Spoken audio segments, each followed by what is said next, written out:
Welcome, welcome one and all to the University Parks here in beautiful, not quite sunny, Oxford.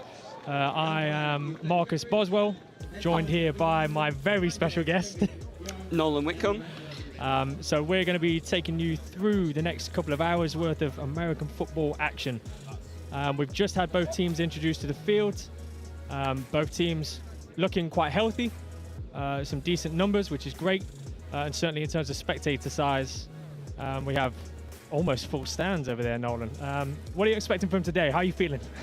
I mean, as someone who played in this game last year, firstly, you got to understand the regular season doesn't matter. It's the Varsity Bowl that really is what these teams are both building for throughout the entirety of the season. And so when it comes to practice and preparation, and for Oxford, it's Cambridge. For Cambridge, it's Oxford. And so that emotion is really going to be running through these boys right now. It's a big deal for them, and it's really important. And I think that's something you got to keep in mind. There's going to be a lot of nerves early. And so I think from the outset, it's going to be fairly slow. It's going to be a feeling out process, and then we'll see it kind of peak moving towards the second half and third quarter.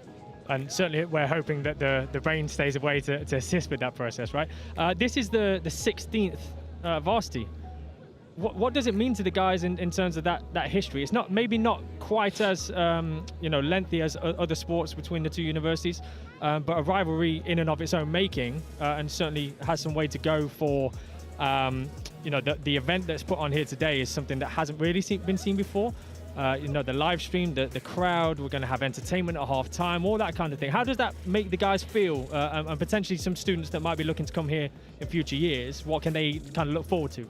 Yeah, absolutely. I mean, it's really massive now that American football is really starting to take a hold in the UK. And I think the fact that the Lancers have their own dedicated field, we're playing in front of a great crowd of 300 people, I think that really increases the excitement. And definitely for people who are thinking, oh, what sport should I go into? I think when you see a spectacle like this and see how professional it is, it really does make you attracted to the sport. It really gets you excited.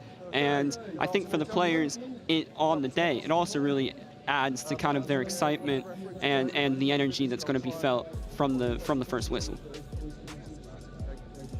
So here's the coin we use for the toss. That's heads, there's tails. Heads and tails. Cambridge, you're the away team, so if you'd like to call it while it's in the air, please. Tails. Cambridge called tails, and it is tails. What would you like to do? You are receiving, okay. What end are you defending? Okay, so Oxford on this side, please. Cambridge on this side.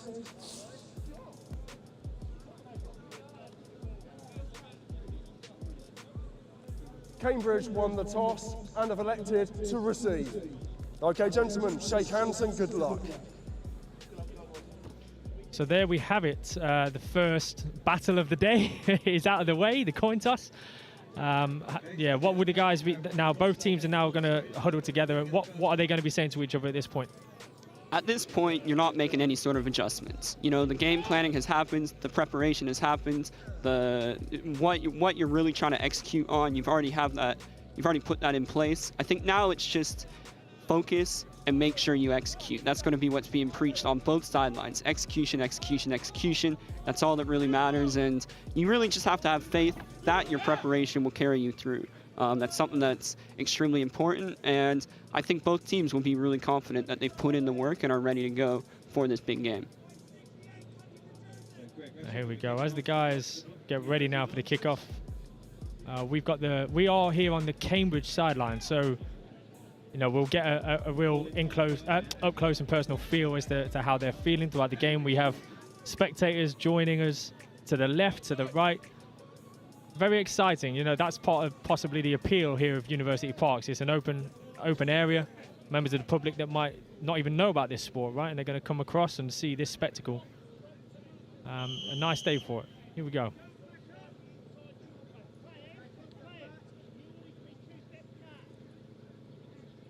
We have Angus McIntosh and Colin Harper back to receive for Cambridge.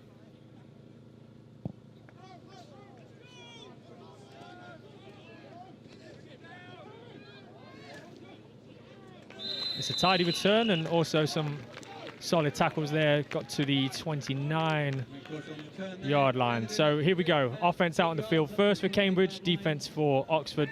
Who's trying to set the tone? What kind of message are they trying to say? I mean, it's really all going to start in the trenches. You really want to establish the run early, make sure you control the clock, control the grounds, and I think that's really what you want to do from the outset. You know, the Lancers definitely have a big line being centered by Joshua, and I think you really just want to lean on the opposition and get them tired early, and I think we can expect to see people coming out, running the ball from the outset.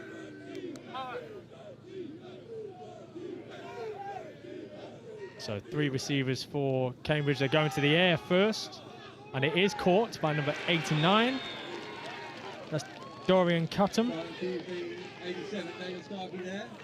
Getting the quick passing game early is definitely a way to stop the aggression of the Lancers defense. You know, historically, they like to bring a lot of pressure. They got some speed off the edge with number 2, David Ogiabolu. And when you can get that quick pass game running, then you really kind of slow down those players. And they're thinking, all right, well, maybe there's going to be something underneath that I have to bail out and cover for. So they're not going to be pinning their ears back and getting inside. And I think that's really important for a Cambridge offensive line that, from a size standpoint, might not be able to hold up to the Lancers.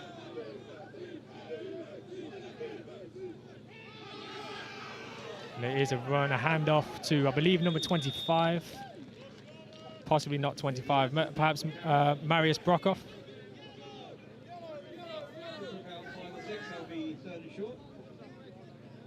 But Daniel Starkey under as quarterback right now, you know, clearly showing some confidence with the throw early doors and you know, trying to get these guys locked in. Yeah, it's interesting. Daniel Starkey, actually the receiver from the team last year, so he's obviously an athlete. Expect him to make some plays on the ground and gain yardage with his feet. Third down now. Another handoff.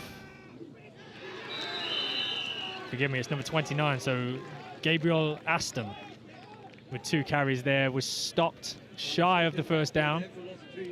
Looks like the punt team are going to come out. Yeah, Tom Ricketts, number 15 with the tackle. If there's one thing you got to know about Tom Ricketts, he's a hard-nosed player that's really going to get in the muck with you. And I think seeing him pushing in and making a tackle behind the line of scrimmage, I mean, that really epitomizes the way he plays the game.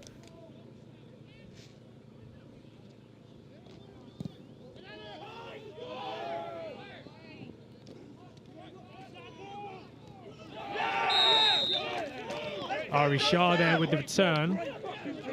Maybe a couple of yards sideways as opposed to moving forward. But it looks as though it's around the 30-yard, 25-yard line, I believe. Yeah, great tackle there by Josh Cooper, number 26. I mean, football is a big game of field position, and I think being able to make a stop like that, holding Oxford in their own side, is really going to be helpful for Cambridge moving forward.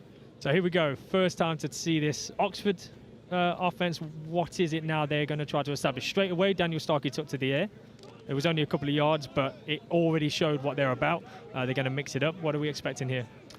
You're going to see him lean a lot on number 2, David Ogiabolu. Just an absolute amazing athlete. And as you can see here, getting to the outside, extreme speed, just participated in the athletics varsity match, running the 100-meter. So you know you've got a burner that really wants to get outside and get upfield once he does turn that corner. So a lot of number 2, David Ogiabolu, you're going to see that healthy dose of him. Then in the passing game, number 9, Joel Chesters, another extreme athlete. That's kind of the theme of this Lancers offense. You're going to see him make plays with his legs as well as cannon of an arm. So move the chains already. See what Oxford do now. They swing it back out to number 2, David. And Turf Monster got him there, unfortunately. But again, going to the man who you said they're going to go to. Absolutely, yeah. I mean, he's got a track record of playing extremely well, especially last varsity match. He had a kick return for a touchdown. So, you know, he was really showing off that track speed. And, yeah, you can definitely bank on them looking to get the ball into number 2's hands. So if we cast our minds back 12 months, we didn't want to talk about this, right? But it was a win for Cambridge. a very tight game. Is there any of that that's going to play into the minds of the guys today? I think as we see a ball fall incomplete, number 9, Joel Chesters. Yeah, I think absolutely the previous year is going to play into both teams' minds. I think Cambridge obviously wants to keep that momentum rolling. You know, it was a big statement victory for them. Oxford went up early, 12-0, and Cambridge came back. And I think they want to keep that going and show that they have that heart to win another game. And then I think for Oxford, the story of the day is redemption. You know, they missed the mark last year, and they don't want to go home empty again. So yeah, that's certainly in the back of their minds as they're playing. I'd love to see them go back to that play just then. You know, Greg Rashid, it looked as though he slowed up partly before the break. They are going back to it, it looks like. Straight to the same play again. Yeah. Just out of Greg's hands. You can see that Greg, he's a big, massive physical target. You want to get the ball to him outside. Unfortunately, Joel just off. But you can definitely see that they'll be going back to that play again. You know, it looks like Greg's been open. Just unfortunate with the execution. Yeah, it looks like he's almost selling the route short at the end here. And you see, actually, Joel Chesters at the end of that play again just make reference to the fact that he wants them to keep higher on his route so that he maybe can come back to the ball if it's underthrown, but it hasn't been on those 2 throws so far. So as a former quarterback for the Lancers, what would you be saying right now? I mean, it's just a little bit of communication. I think, you know, you got to look at the down and distance. I think that Greg, knowing that you only need to get 10 yards. Oh, he's touched it.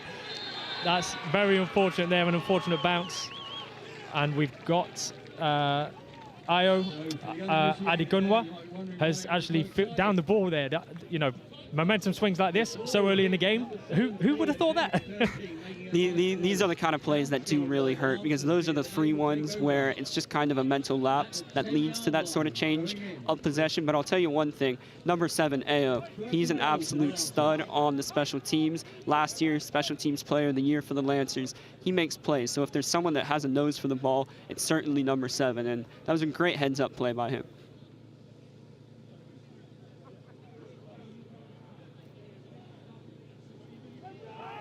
So it's gone back to David. It's well covered there by the Cambridge defense. I think that will give him a lot of hope moving forward. He certainly does look like an athlete from my perspective. I've seen him a few times. You know, to bring him down, I can imagine it can't be that easy.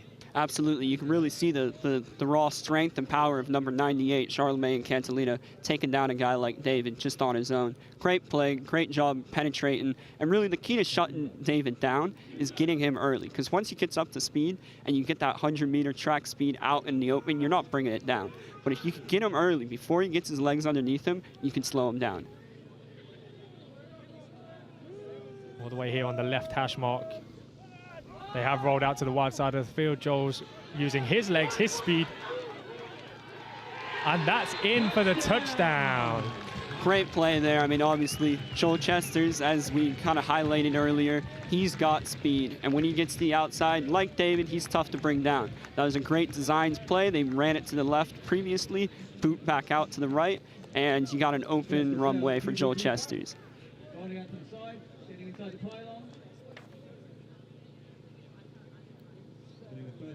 You can see a couple of the Cambridge players just looking inside, got caught up on the run fake, and Joel was able to make him play. Great play design that really set up that touchdown. They're just going for the 1 point here, it would seem. Held by Joel Chesters. There's a flag come out, possibly for a late hit. We'll have a look at what the referee says.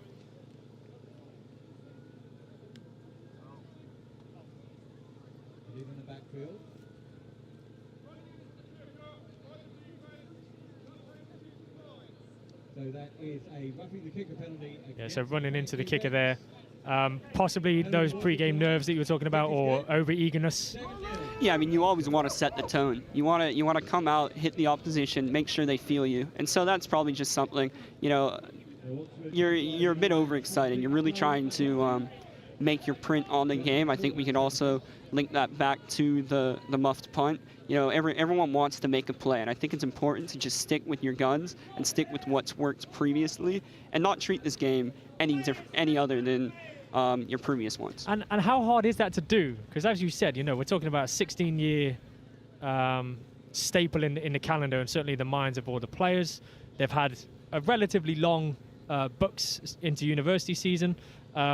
Have both had relatively similar experiences this season. You know, Cambridge coming, I believe it was 7th out of 8th in Tier 2, and Oxford 4th out of 5 in Tier 1. So relatively similar seasons. This might be an opportunity for them to, I don't know, think about next year. How is it that I'm going to make my mark to get a starting position, or those kind of areas? Yeah, it's extremely tough as we have the kickoff here from Joel Chesters. Ball on the floor, and it's recovered by Cambridge. That was a great heads-up play by number 2 on Cambridge, Colin Harper. Yeah, it certainly is difficult to treat this as any other when there are higher stakes and you are trying to make a print on the game. But I think you're at your best when you're playing in line with the plan and when you're playing with what the coaches have in mind. And I think that's what each player really has to be thinking about. Trust your coach. They know what's best for you, and just go out and execute. Absolutely. So here we go. We're going to see what Daniel Starkey can do for his second stint out onto the field now. Similar formation. It is another handoff, and this time it is to number 24 of Cambridge. So Marcus Brockhoff. Great play there, looking for the inside. You can see the Oxford defensive line start a little wide. They were really able to get up to the second level onto Tom Ricketts. Great block there, and way to finish the run as well. Number 24 on Cambridge. Good quick hitting dive play that really puts them in a good spot, second and short. To either take a shot or just take their couple yards and move the chains. Forgive me. So here's 24 on the side next to Wiz. Forgive me, Nolan. So it's number 34 for Cambridge with that nice run. Here we go again. Stuff this time. So they are just shy of the first down, but you know, some tough running. They're clearly coming out now to try and make a statement on this. Yeah, for sure. I think they're really trying to get downhill. I think you don't really want to get behind schedule with an incomplete pass. Just keep moving the ball on the ground and leaning on this Oxford team. You really want to tire them out. And I think so far they've shown that they have the blueprint to do that. And I think you can really expect to see more emphasis on the running game moving forward. So Daniel Starkey here goes to the air, has gone to the sideline. It's incomplete. The Cambridge sideline not happy with that in terms of possibly looking for pass interference. But yeah, Daniel Starkey once again going to the air and you know, a decent delivered ball. Yeah, I think you know, he's really showing that he can really push the ball down the field, and that he isn't just an athlete at the quarterback position. He's not afraid, and he's going to show the Lancers defense that it's not just going to be the run game. You're going to have to be aware of the passing game as well, and I think that's really important. You can't get too one-dimensional if you want to win a game. The ball has rolled to the 10, the Oxford 10.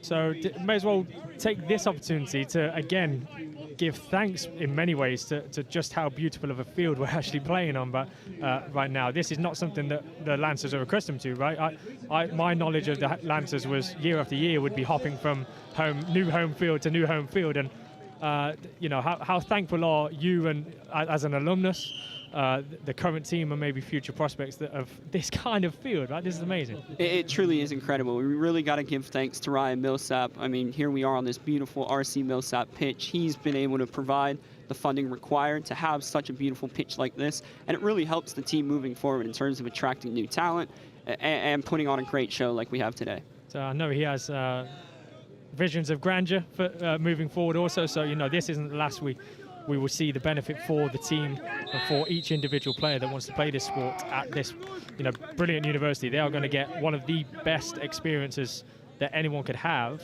here in this country playing this sport. Yeah, quite a remarkable achievement for the Oxford University Lancers.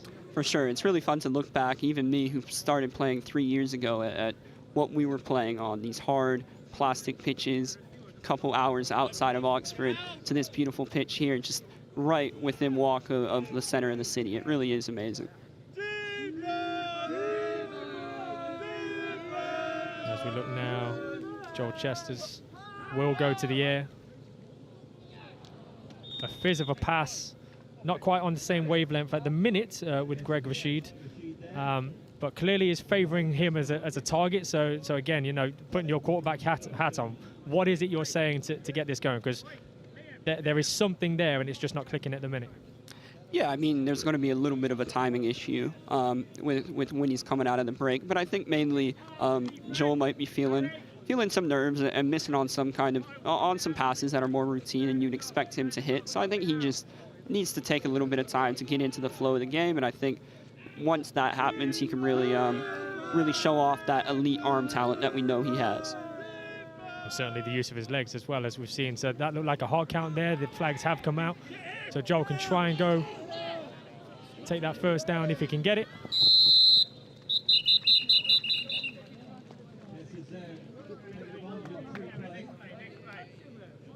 Now there are flags on the play. We will see what they were for. Offside, defence, number 18. That penalty is declined. The result of the play is a first down. Yeah, so as expected then. But Joel showed off his legs again there. So he's showing off his arm. It's not quite hitting at the minute, but that's fine. It will come, it seems. So he takes off with his legs. Yep, yeah. I mean, he's always a threat. He could run 20 yards behind the line of scrimmage and turn the corner and pick up 10. So, I mean, he's someone that you always have to key on. And I think for Cambridge, that means contain, contain, contain. You need the DNs to be disciplined. Don't get caught looking in the backfield and keep him under control. A bit of a pile up there. It seems like something else could have happened, but a good job that time by the defensive line of Cambridge to, well, effectively, yeah, make sure there's a big pile up. Absolutely. Make it messy, and David can't feast. That's really what you got to be telling the entire defense on the Cambridge sidelines. You need to slow this man down, and you do that by junking up the middle of the field, getting him early before he gets those legs going. Yeah, Charles Kelly there on the end. Looks like an outside backer had made sure that contain was kind of there, and everything else took care of itself afterwards. The offensive line for Oxford is certainly bigger than I've ever seen. Yeah, they got some big boys. They like to eat on that Oxford Lancers offensive line.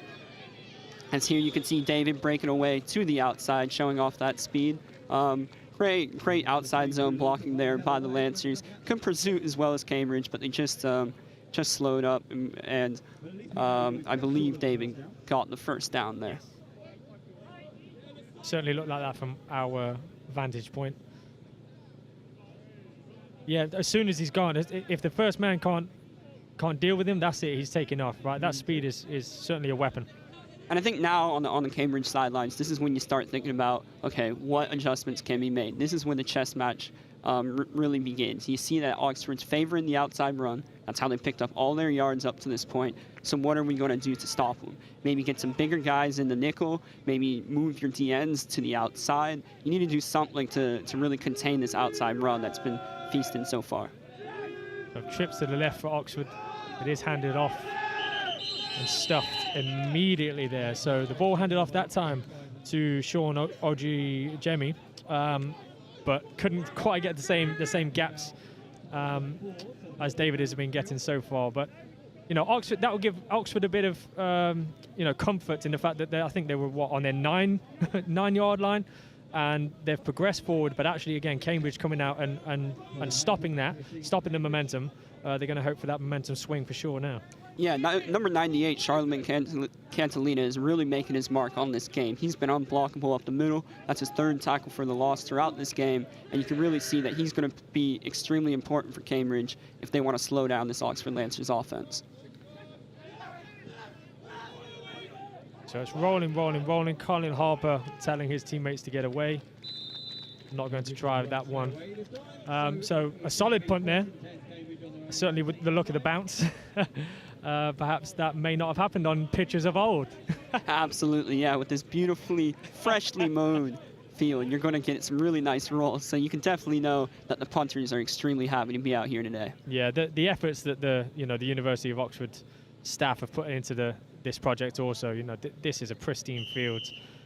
John Buddington, the head of grounds here at the University Parks, Kate Hutchinson, plenty of people that I think the Oxford University Lancers really want to thank and acknowledge, because this is a world away from what they used to have, and it's such a privilege to be able to see the fruits of the loins, as it were. So Daniel Starkey there, keeping the ball, got back to the line of scrimmage. I think didn't particularly make anything moving forward.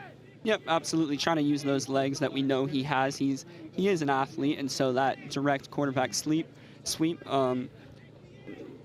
pretty much was stopped early. Looks like number 2, David Ojiablu, also playing on the defensive side of the ball at D end, was able to get in there, use his quickness, make the stop. But yeah, I think that's something that the Pythons are probably going to keep in their back pocket and go to. I think the quarterback run is something that they can really use to pick up some yards. Absolutely. David Kuhn there. Yeah, forgive me. Yoon Kuhn, making sure he was helping out David on the edge there. Now we have a busted coverage, and the ball has not connected. Now that is a play that Cambridge will really be disappointed not to connect with. Absolutely. I mean, there's not much I need to say on that except you missed a touchdown. I think that's something you're going to think about, and that's one of those momentum changers. You get a big, long touchdown there. If Daniel Starkey's able to connect, you get a big play, completely change the momentum of the game. So, yeah, that's a tough one to let get away on you. So Marius Brockhoff, I've mentioned his name a few times, mistakenly in a few cases, but that's a case that he will probably be quite frustrated with himself. I know as a former receiver myself that you keep moving, you keep your eyes on the ball, and keep moving your body. The ball is high, and this time it's caught. And that is Marius Brockhoff. There we go. So he's redemption straight away. Absolutely, great to see from the Pythons there. Not being afraid to continue to get to the air. Starkey under pressure, still able to launch it. Great job by number 24 to get back to the ball even when it was underthrown. Make a great catch, stay up on his feet. That's a massive conversion and something the Pythons can definitely think they can build on, because he's been open now 2 plays in a row, and that's something that the coaches are definitely going to pay attention to. Absolutely. They're not afraid to mix it up right now. Some of the expectation would have been about the run and trying to establish the run game, but they keep taking to the air every other pass. So, that confidence is clearly there. Daniel Starkey taking off with the ball in his hands now, trying to show his teammates that he's all about it today.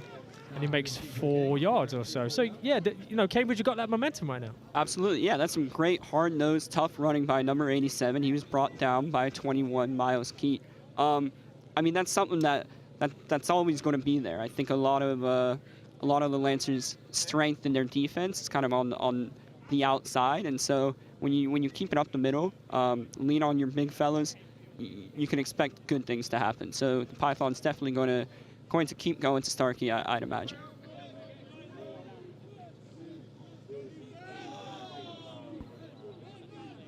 So movement again on the offensive side of the ball. It is a handoff, so it's handoff straight up the middle.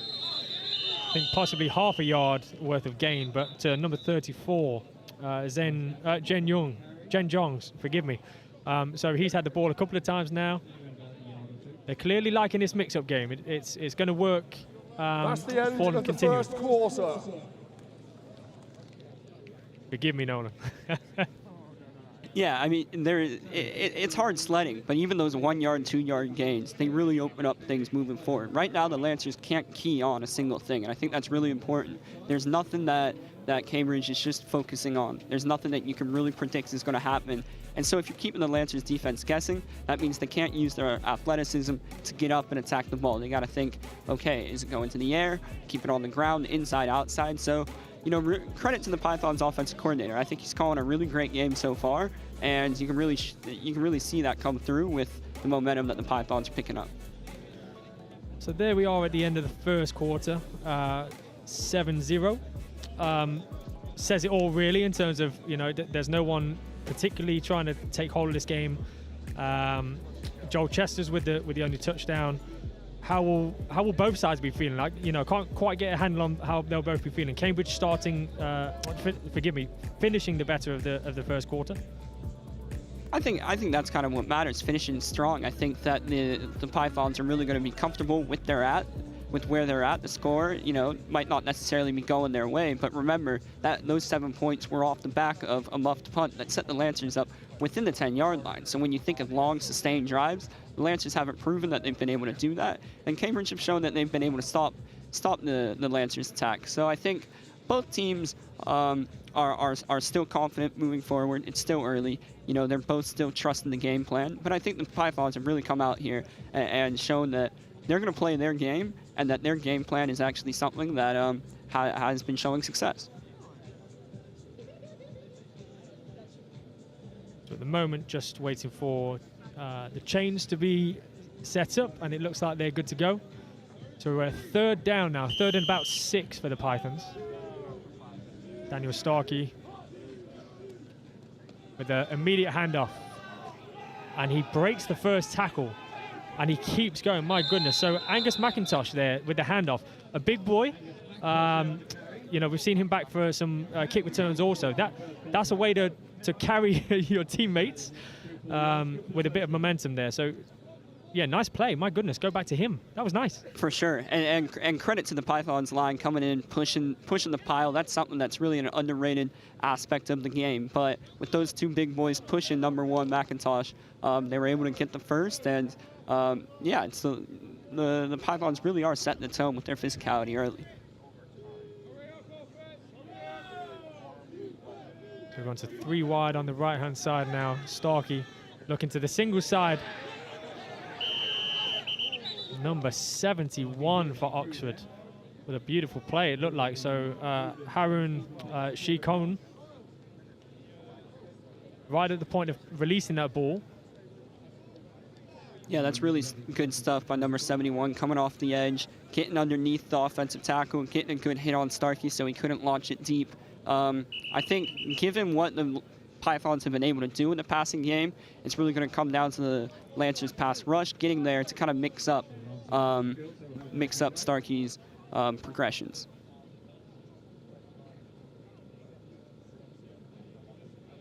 We have an injury at the moment to the Oxford Lancers.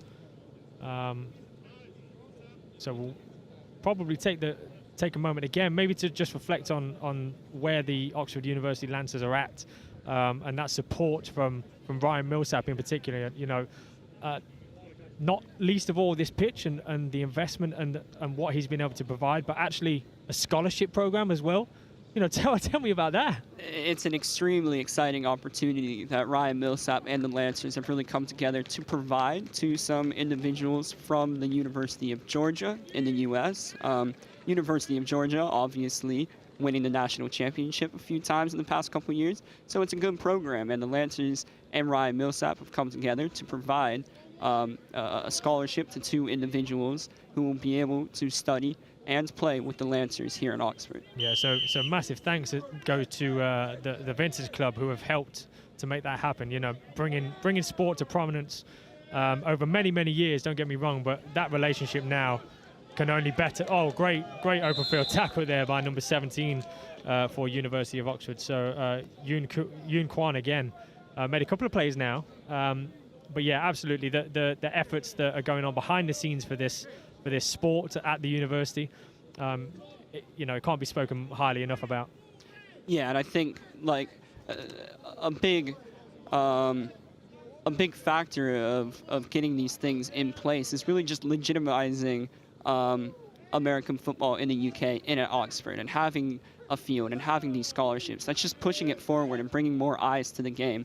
And I think that would just help every team, Cambridge, Oxford, everyone.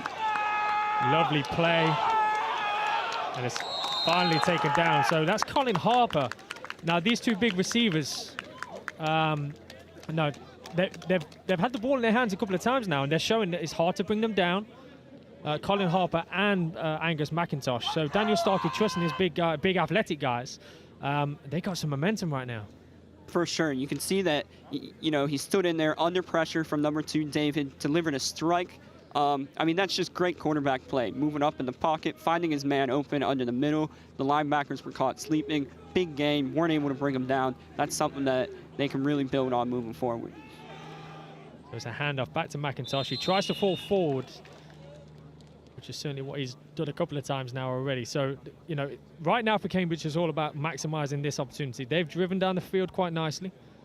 They've mixed it up, and it's all about capitalizing on that, truly.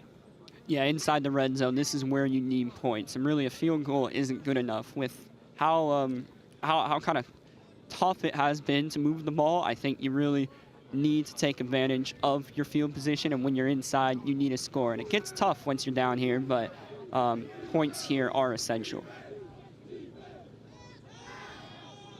Daniel Starkey rolls left. He's kept the ball. Off he goes. And falling forward once again, that seems to be a habit that these big athletic guys for Cambridge are doing. They're making sure they're getting an extra 1 or 2 yards each time. If I'm defensive coordinator Tom Casson over on the Oxford Lancers sideline, I'm telling the guys, you need to wrap up and you need to get low. These are big, sturdy Cambridge runners. You're not going to get them by just hitting them on the shoulders and expecting them to fall down. They mean business, and you got to wrap up low if you want to stop them. And I think they're going to continue to bully you unless you make that adjustment. So here we go. What can Daniel Starkey cook up for the Pythons right now? It is 1st and goal. Plenty of opportunities. They've mixed it up. They've showed all game long so far that they can mix it up. What are you expecting? What's your £1 bet going on? Inside run right here. I might have been right if it wasn't false start. So we have a false start, it would seem. Penalties in the red zone. Timeout, Cambridge. That is their first timeout of the half. Timeout was called at 8:38. There we go. So before any flags could have been legitimized, there was a timeout called. So yeah, that's what we're expecting on them, right? So we're going seeing with the inside. timeout, they already saw the inside run. So now you might see you might see a quick pass. You can see they're kind of spread out a little bit, but I mean, I think the great aspect of this Pythons offense is they've been able to get anywhere with anything. So they really keep the Lancers guessing here. So Starkey has told his receiver, number 2, Colin Harper, to move out further to the right, maybe open up that space. A big pile. And the referees blow it dead. I couldn't quite see just how far they managed to get, but, you know, all their guys on both sides trying to protect each other, push each other. Looks like we may have a flag on the field.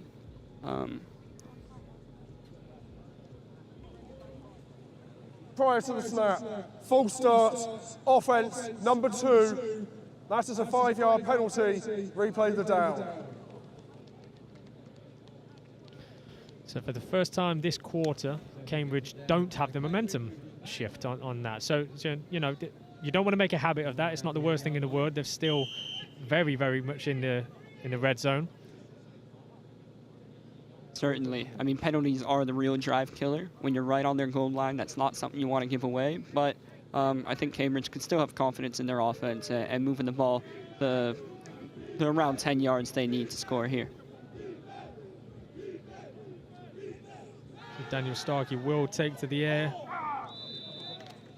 Mistimed or overthrown. Not too sure what that was, but there wasn't a completion. But it may be that they come back to that. Yeah, it was definitely open, and I think that's one of those where you freeze and think, well, why is this so open? He definitely had the slant over the middle. If he really jammed it in there, and I think, you know, the moment might have gotten to him. He just got a little excited, happy feet, let the ball sail.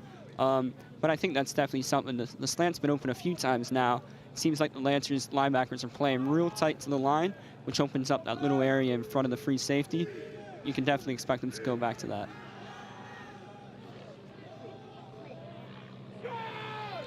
So overthrown there by Daniel Starkey. There was frustration on the Cambridge sideline. Yeah, I think that's just a bit of a miscommunication there. It doesn't seem like the receiver really got his head around, wasn't really expecting the ball to go to him. He was just kind of running to the corner, and I think they almost got lucky that Starkey overthrew that outside the end zone because the Lancers really did have an opportunity to pick that ball off. Yeah, it looked like Sean Lee was coming out possibly to block his cornerback there, and as you say, miscommunication. Now it's on to third down. Starkey takes the ball and pitches. So number 21 for Cambridge right now, Alistair Wilson, plays cornerback as well, so clearly an athlete, but he hasn't made the yards there, and we're hearing field goal from the sideline. So they're wanting points, and that's the main thing. Yep, you get points on the board. I mean, I think the Lancers played that well, stringing it out. Well played by number 7, Ao, and Tom Ricketts to come back in and make the stop. When you're in a spot like this, yes, it's frustrating. You have first and goal on the 2, but you do need points, and it's a long game. We're only a bit of the way into the second quarter, so just getting 3 points right now is really important. And I think Cambridge could still be happy with this drive. They really pushed it way down the field, took a lot of time off the clock, and are now trying to get points. It's blocked, so Daniel Starkey is also the kicker. Now it's making its way all the way down. Daniel Starkey trying to save the touchdown, and he does. Looks like number 12, Jonathan Stolo, picked that up and ran it back. That was a great return from him. So you can hear it in the crowd straight away. That's, you know, that home field crowd advantage. Instantly, the appreciation of what was just happening then is there. And you know, our guys, the Oxford University Lancers, are right next to that sideline. How are they going to feel? That's going to make them juiced up, right? For sure, they'll feed off that energy, definitely. I think it's something that you know, you think, oh, it's only a crowd of a couple hundred, but when you're on that sideline and they're making noise, that really does pump you up and really makes you come out there and play with an extra bit of oomph and a bit of edge. Great field position to start with. So, again, you know, we know Joel Chester's arm and David's David's legs. Here we go. Can he get into the open field? He can't, but good running. Great gang tackling there by Cambridge. Really getting a lot of hats to the ball. That's something coaches preach, even from the lowest levels. Get to the ball, and that's what Cambridge is really doing. They're playing some really fundamentally sound football. Everyone getting there, getting David down to the ground, limiting him just to a 2-yard gain. So they've been really doing a really good job limiting those explosive plays that you really expect from this Lancers offense. Yeah, Finn Edwards there bringing him down, and yeah, as you say, played the run really well then. Now, the Lancers, again, go 3 receivers and 2 running backs. Now, Joel is rolling to his right. No, it's incomplete. Now, good play again from both sides, to be fair. No one overstepped. Everyone took their time, continued with their assignments, and just unfortunate play on that end for Joel, from Joel's perspective. Yeah, that's what you really want to see from Cambridge, and they've, you know, you can put that on maybe some adjustments they made. Oxford, obviously, you know, with a designed rollout, trying to get Joel to the outside, use his legs, use his athleticism, and Cambridge really covering that well, and unfortunately just couldn't connect with number 13, Bill De La Rosa.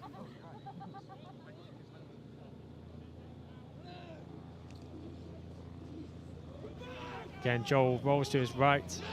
Little dump off pass. Now he's got some open room. So Sean Ojijemi, again, he's had a couple of plays now. He's clearly an athlete. He wants to run. He wants to stretch those legs. That rollout working well for Joel right now. Yeah, that's the exact same play that they actually scored a touchdown on. It's just this time Joel released it up the field to number 24. So you could tell over there on the offensive sidelines with coordinator Pat McClear, he's looking at and thinking, okay, we have an advantage there. They keep biting on that inside run. We can get Joel to the outside, and he's been really having a good time picking up yards through that way. So the Lancers offense on the right hash right now. Will they roll again? Does, takes to the air. It's a very deep ball. He's caught that. That's a touchdown, my goodness. What a pass, what a catch. Off his back foot, Joel Chester's under duress, pretty much just heaves it up there. He just threw a prayer, and number 19, Kevin Kim with an exceptional catch in the back of the end zone. Let's just watch this back here.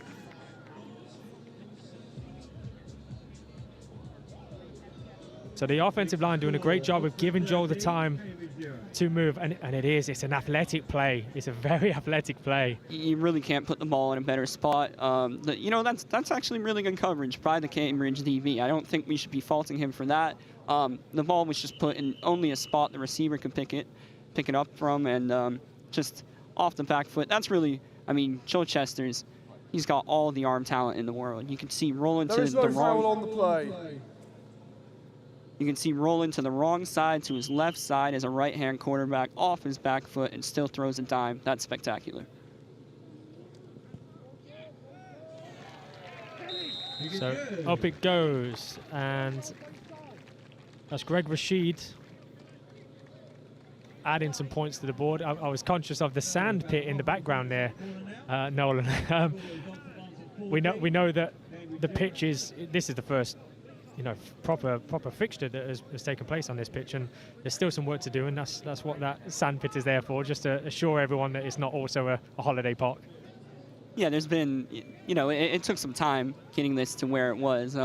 I was part of a group of about 15 people with some rope trying to hoist these goalposts in the back of the end zone. So, there's been some hard days put in to make this field work, and it's still, a bit of work in progress. But I mean, on the stream here, it does just look brilliant with that Lancers logo in center field. It's just, it's been a great project that's come out well.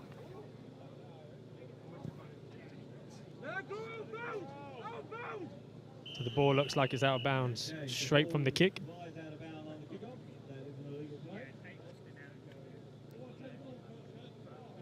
This is the field position that Cambridge is really going to have to take advantage of. And I think right now is a great time to test Cambridge's resilience. They got unlucky. They were on the 2-yard line, went for a field goal attempt. It got blocked, didn't get any points off of it, and then played some fairly good defense. Free kick out of bounds by the kicking team. That's a 5-yard penalty from the out of bounds spot. First down. Yeah, and played some pretty solid defense and just got beat by better offense. So I think now's, with 6 minutes left in the second, now's the time when you really got to put together a drive, because you can really feel the game in the balance right now. If the Lancers can force a 3 and out and move down and score, then it's starting to get out of Cambridge's hand. But if Cambridge could get a nice drive together, then we got a good game. So really important drive moving forward right here. Absolutely. So Starkey will have a little pitch there. Rolling to the left, the wide side of the field. And it's a good open field tackle, to be fair, but not before he's made about 5 or 6. So yeah, a great start. As you were saying, that already hopefully has squashed their nerves a little bit. It's all about just sustaining the ball, sustaining the field, and keeping this defense on the field if they can. Yep.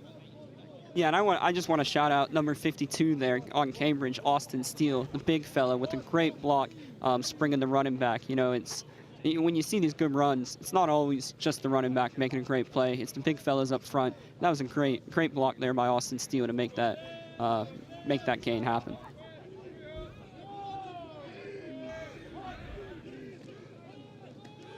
So run right up the middle once again. So 2 plays in a row. Alistair Wilson has got these guys moving. A little bit of misdirection. Good blocking up front once again. That confidence they will give that offense is exactly what they need right now. 5.5 or so minutes to go. It's all about getting some points on the board if they can. Oxford have already surpassed what they had last year, so they'll be confident. Cambridge need to make sure they sustain this and see a result off the end of it. Starkey goes to the air. Just a little pitch play over the top, taking advantage of the soft coverage. It's been open all day. The linebackers have been coming up. I think there might be a degree of disrespect in Starkey's kind of throwing abilities coming into this game. I think the linebackers were really told, all right, key on the run, get up the field, and Starkey's really made him pay with these great short slants across the middle. I mean, it's just wide open. It's pitch and catch, and a great pickup there. They'll definitely keep going back to that until the Lancers decide to drop someone into that middle zone. Absolutely. The German playmaker that is Marius Brockhoff. Obviously, we've called his name a couple of times, and Starkey keeps going to him, and he's going to him again. Oh, and it's very, very nearly pulled in.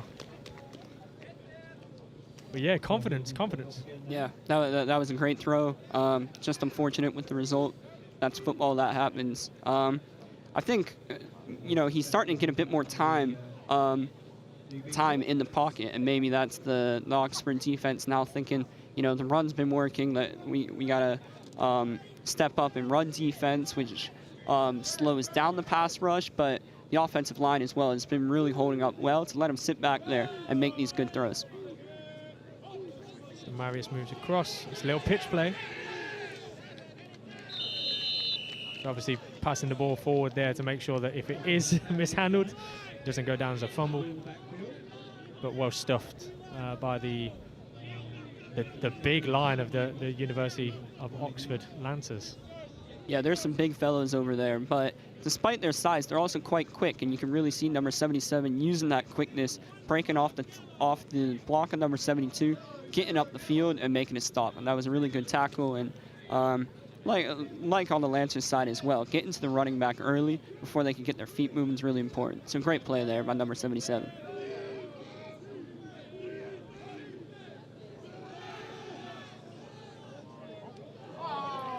So just a throw and catch once again. Starkey clearly trusts his two, stud receivers, Angus McIntosh, and that time was to Colin Harper. It looked again to me as a receiver like it was a little bit of a short route or a shallow route, and you want to be taking those defensive backs higher if you can, so that you have the opportunity to come back to the ball and not the defensive back. Yeah, and I think with that play, with the free safety keying over to the left side, I think the receiver should have changed that from your traditional post to a bit more of a sorry, here's the ref.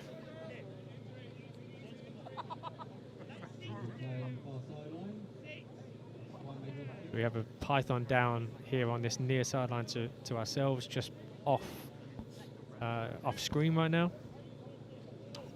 Yeah, just going back to that play, I think the receiver and the quarterback need to be on the same page. I think when the free safety's keying in on the two receiver side, then the receiver on the left-hand side needs to adjust that kind of regular hard post into a bit more of a skinny post and get up the field, because he had space over the top, and I think that's just something that needs to be talked about on the sideline between the quarterback and the receiver to make that happen. Absolutely. So while we have the opportunity, just want to give a big thanks and shout out to our match officials for today. So referee Amir Brooks, umpire David Gutteridge, head linesman today is John Ireland, line judge is Henry Young, and finally our back judge is Scott Castle. So all today's officials are members of the British American Football Referees Association, so BAFRA, and if anyone is interested in finding out more information about becoming an American football referee, definitely visit the website www.bafra.info. Great job that they're doing today so far, and long may that continue. Yeah, it's been a great game, not a lot of flags. The refs have been really keeping a good control of the game. It's great to just let it flow. And so, yeah, they've been doing a great job today. That punt just unfortunately rolled into the end zone by about a yard, and so we'll move out to the 20 with the touchback to start the Lancers in fairly good field position.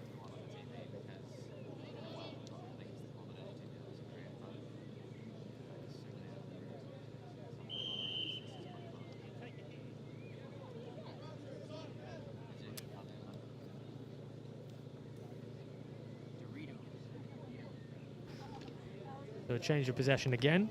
University of Oxford Lancers offense come back out. Joel Spencer. Let's see what he can do.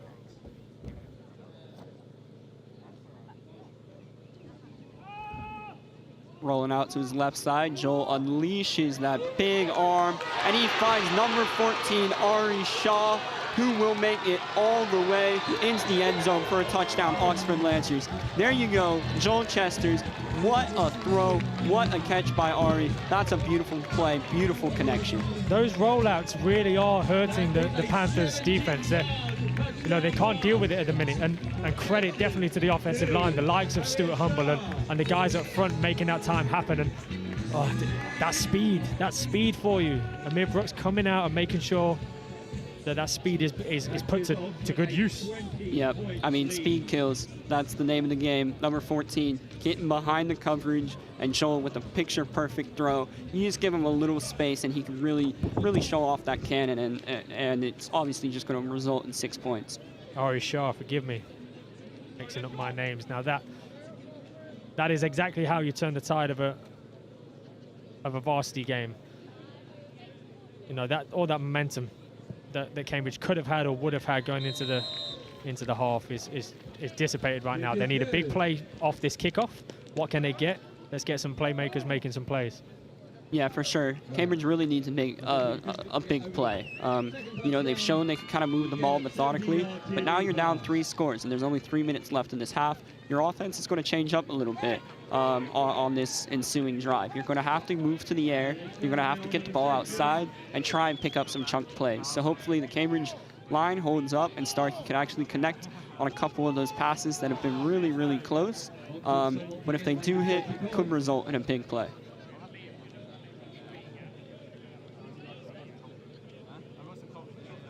Now, if I'm Cambridge, if I am Angus McIntosh or Colin Harper, I want the ball to come to me. And I want to try and show someone what I can do, right? I want to put the team on my back a little bit here. Yep, the old adage goes, big-time players make big-time plays. And I think they want the ball in their hands. They've already shown that they are athletes that can make a play with the ball. So they're going to be asking for it, trying to get over the top and respond quickly.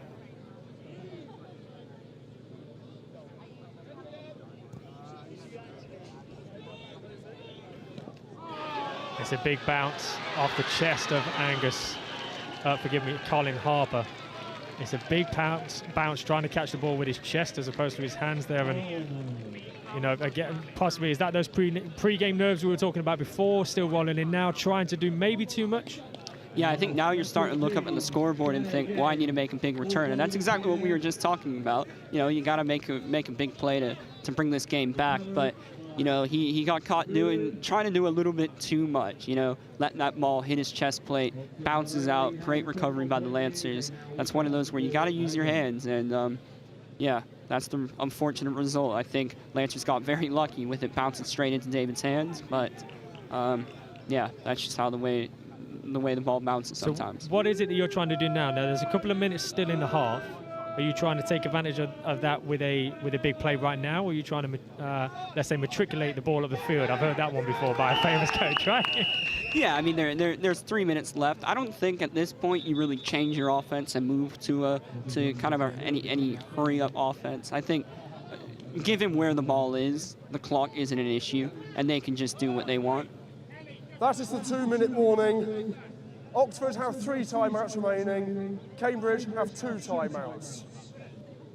Especially with 3 timeouts, nothing really has to change on the Lancers' offensive side of things. So they're just going to keep going to what's been working, letting Joel move outside and get the ball in the air.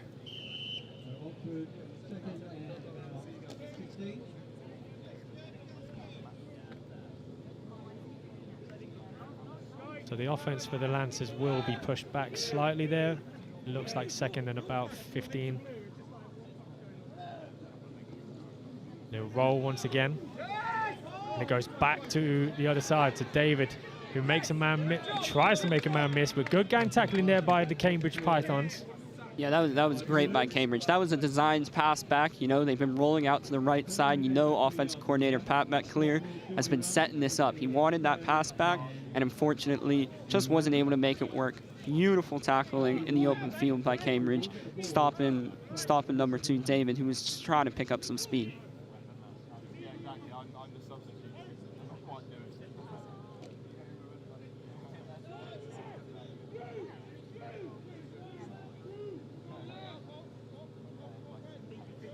Two receivers right, one to the left, 2 running backs in the backfield now. The flag is blown. May have been on the offense.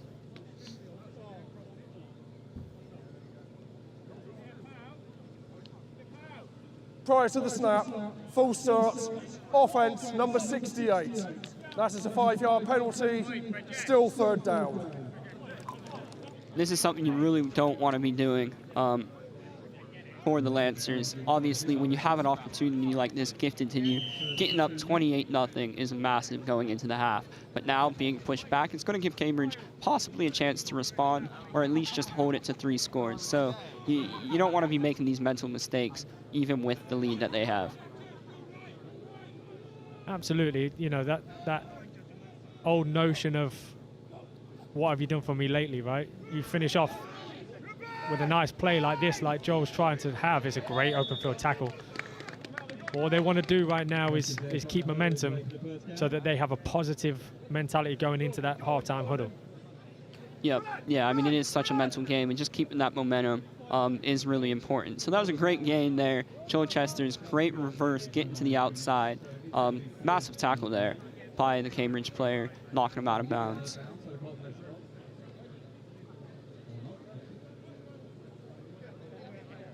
So the offense will stay out for the Lancers despite it being 4th down, and so much of that will be about the fact that we're nearly at the half.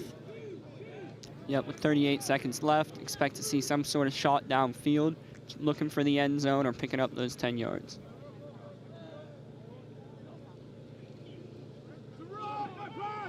So Joel rolls to the right, he goes high. There's good coverage by the defensive back there, number 11 for Cambridge, touch tight. So Harry Pollock touch tight to his receiver and you know, making plenty of, forgive me, that made me laugh. How he's taking the ball back to the umpire, does not need to do that. He's not the ball boy, he's told by his teammates. Yeah, you can see they're really trying to use that size advantage there on the outside with Greg. Still, once again, yet to connect, but you know that's not going to be the last time they look for that. And I think in the halftime huddle, Cambridge should be looking out for that corner route by number 8. So we think about 30 seconds remaining in a half here. So Daniel Starkey's going to have to be very clever with his clock management if he can be. He needs to release that ball early. He doesn't want to take sacks like that. Yeah, great play there by number 71, Haran Shakoni. That isn't what you want to do, and I think at this point, Cambridge might just be content taking it to the half. With the clock running out, it's going to be difficult for them to make that 80 yards to score.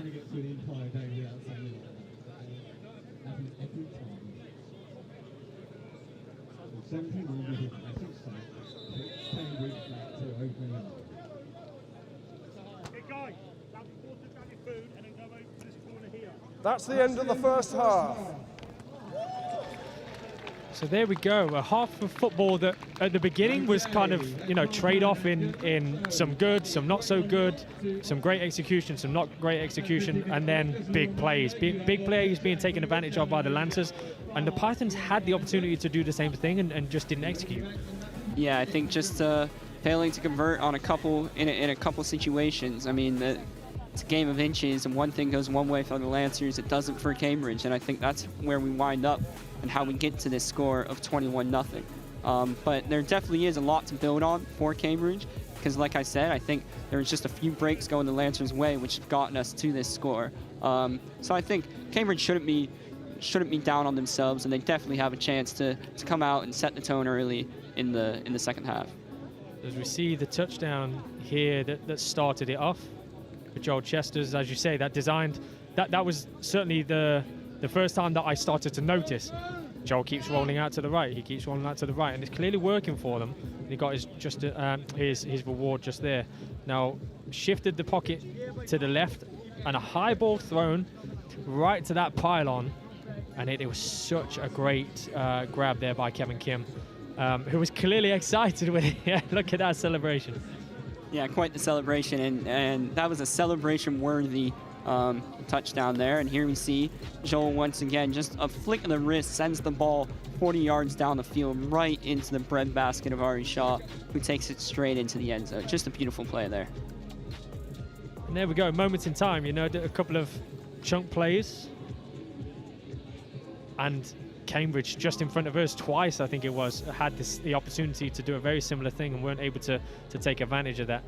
And that appears to really be the difference between the two, is one's taking advantage of their opportunities and the other isn't, which is reminiscent sort of last year, if you recall. So Cambridge took advantage of the opportunities that they got, and as an Oxford offense and defense and special team, it didn't quite click where it needed to, and it felt, certainly I think from your perspective, of more that you lost that game as opposed to Cambridge won it. And Oxford are certainly taking that mentality into this year. We're going to make sure we win this game, right?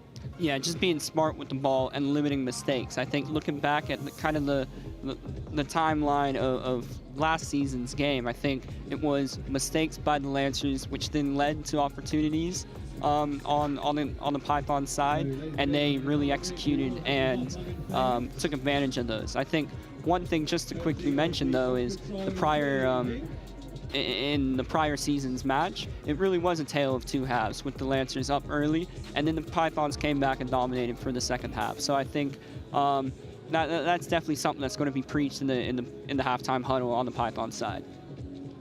Absolutely, we see them there to our right here on this near sideline. They're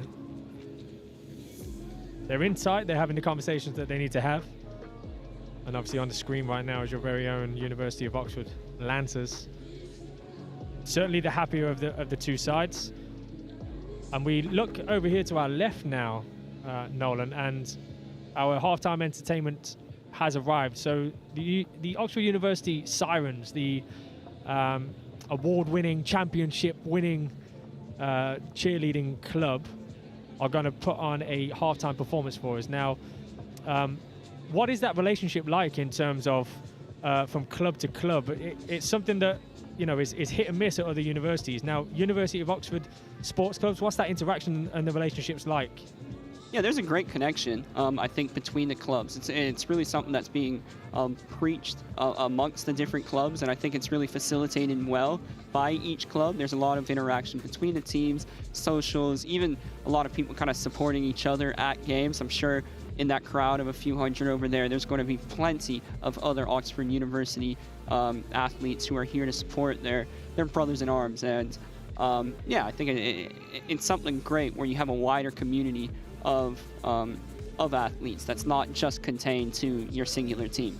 And that's the beauty of things like the Vincent's Club and even the Sports Federation for the university, right? That ability for the university to support itself and making sure there's some connectivity and some networking effectively. Not everyone from American football will continue to live life playing American football, right? It might be that this is the last time some of these guys take the field, but actually if they create relationships with others and support others. I just had a member of the ice hockey club was behind us. We know that members of the soccer or the association football team are here supporting. That's great to see, and it's a great feeling for the club more widely. Certainly, I can attest to making several really close friendships, not just within the team, but within the whole sporting community at the University of Oxford. And I think that is something that's really important and that is heavily preached amongst the teams.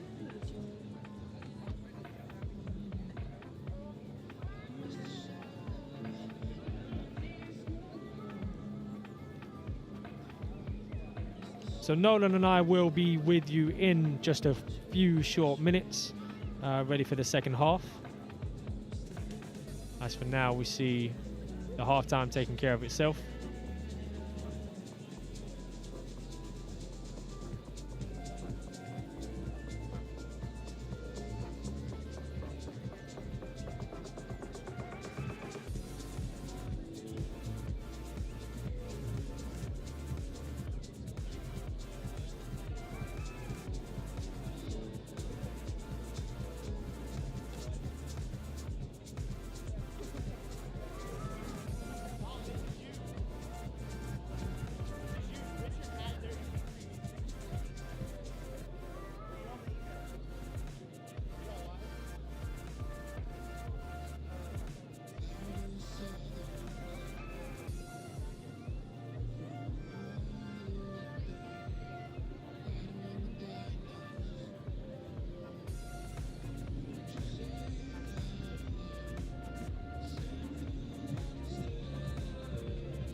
and gentlemen, while we wait for the half-time entertainment, I have a plea from a desperate supporter here in the stand.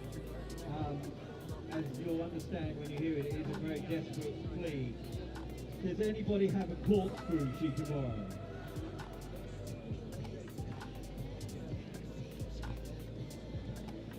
Well, apparently a gentleman with a greasy pizza finger is about to push the thing in.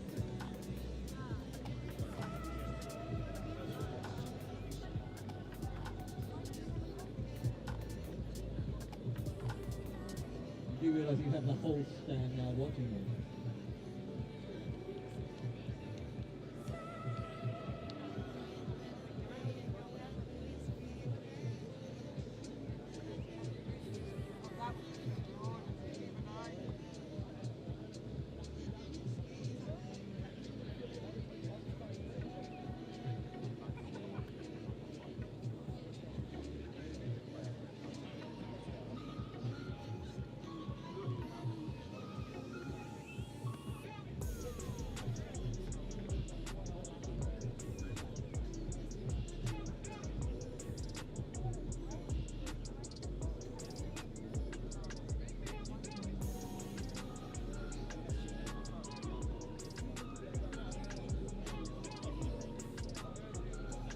I feel for health and safety purposes, we might still need the corkscrew.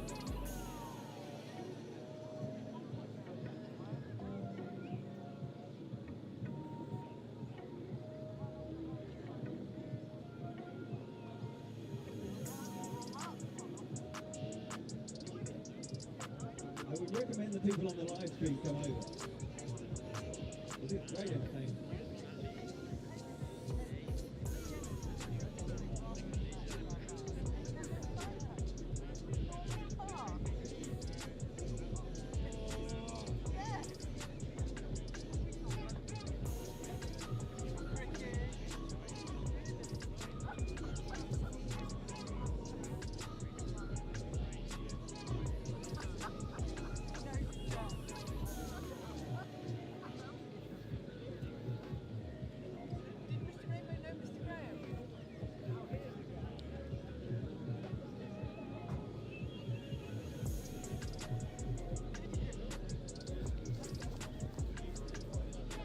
So we have two premier universities here and not a single engineer who can get into a bottle of wine.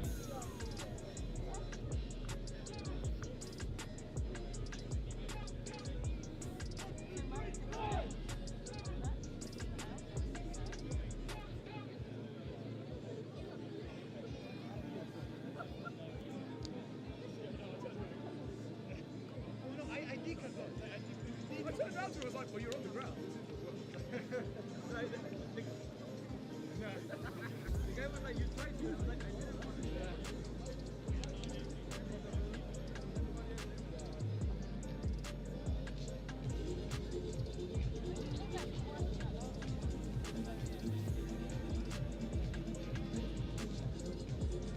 The requests have been upgraded and has anyone got a sword or a lance apparently?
Okay, small progress update. They've officially given up.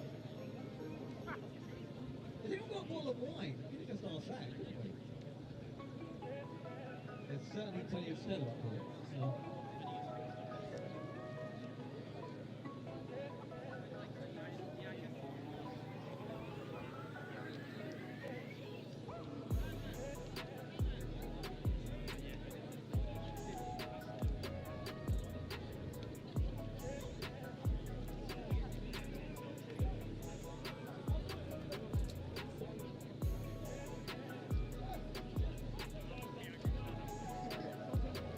Ladies and gentlemen, please welcome to the field, the Oxford Sirens.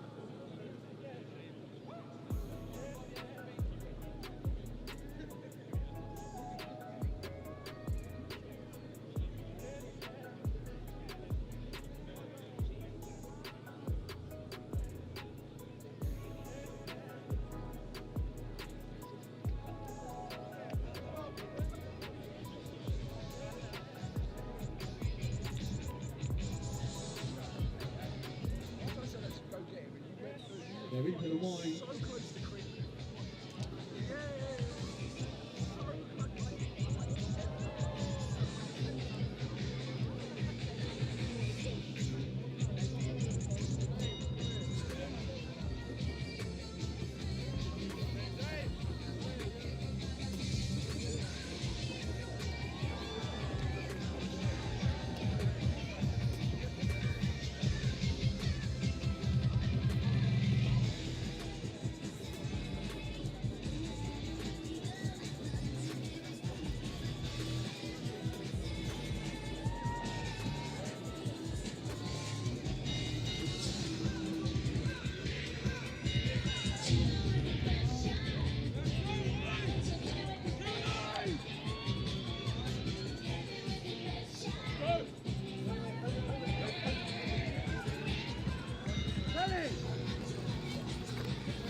Well worth waiting for. Thank you very much to the Oxford University Sirens. A brilliant spectacle there. Now, I can't lie, we were talking off air there, Nolan, about would you be brave enough to get up that high with someone underneath you? Absolutely not. No way. They showed some serious bravery getting up there, because there's no way I'm trusting someone to grab me on the way down. Absolutely. Now we're only moments away now from the return of the American football action. The scoreline here, 21-0 at the half in favour of the Oxford University Lancers. Now, if you were a senior player in that huddle, if you were one of the coaches, what would you have been saying back in your Oxford huddle, but also maybe from a Cambridge perspective? What it is that you're saying going into this half? I think for the Lancers, the key thing to focus on is the job's not done. You know, it's only one half. A team scored 21 in one half. The other can score 21 in another. You saw just how tight those plays were that the Lancers scored on. You know, it's still it's still a thin margin.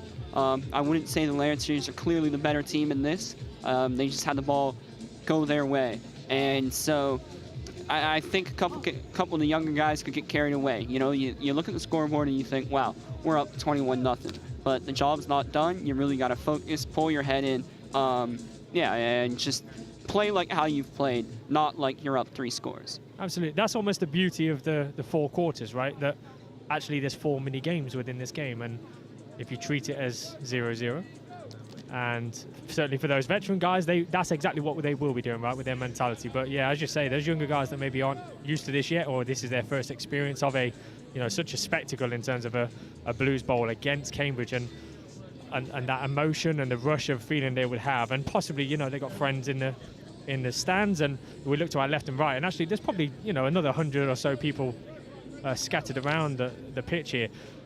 It's about them, the veterans showing leadership and making sure they bring the right mentality and bring their guys along with them. That's when you really got to lean on guys like Stu Humble, number 52, who's been with the team for 5 years, played high school in the U.S., walked on at LSU in the U.S., so he's been around some great players. He's been around some great teams. He knows what it takes to finish the job. So you really want guys like him making their voices, known and getting the team reeled in before this half. Absolutely, and he's left the halftime warm-ups to other veterans in terms of David and Joel. He's actually been supporting the Sirens and thanking them. Shows what a leader he is of this. Well, number one, the club, but also this event, and turning it into what it is now. I know that there's a lot of thanks going his way to making today happen in the way that it has, because this could have just been like any other game, right? But it's not, and it doesn't feel that way. We were talking to some of your fellow alumni at half-time, and the fact that in that stand right now, there's a lot of positive feeling, a lot of positive energy, and that doesn't happen in every game. So it's certainly one that Cambridge need to work out. How can they maximise on their next opportunity and get that rush and get that emotion and the positive feeling that will bring?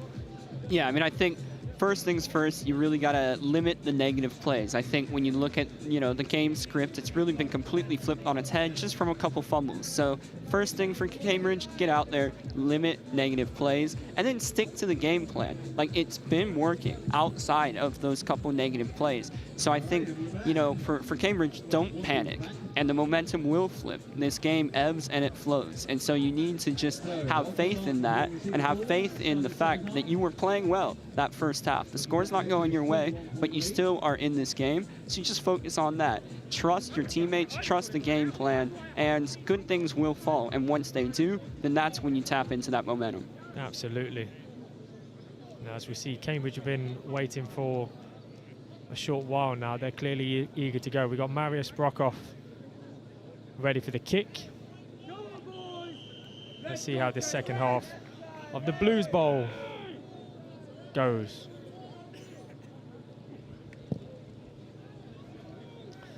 It's a short kick to that Lancers left-hand side. It goes out of bounds again.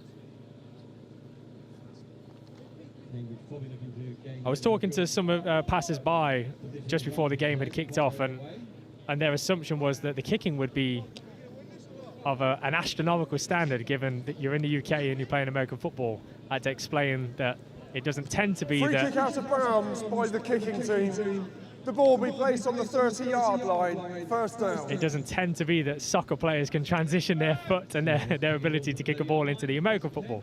Yeah, I always get a little laugh out of that. You just got to take a look at the ball. One's a circle, one's not. And so thinking that the kicking game will transition, that's always been a bit amusing in my eyes. So here we go. Chance for both teams to make a statement now in the second half. The ball is handed off, and it's stuffed straight away by the Pythons. So Joel Chester's there handing the ball off to number 24, Sean Ojijemi. And that's exactly what you want from Cambridge, that's what's been working all game. They're penetrating, they're getting in. Number 98, unblockable, and he's been slowing down this running game. Just stick to what's working, and good things will follow. And so, great start for Cambridge, now that it's second and long. the Cambridge sideline, trying to offer some noise and some energy. As you say, it was a perfect first play. Let's see what they do now on second down. Now Joel rolls to the right-hand side. A pitch and catch.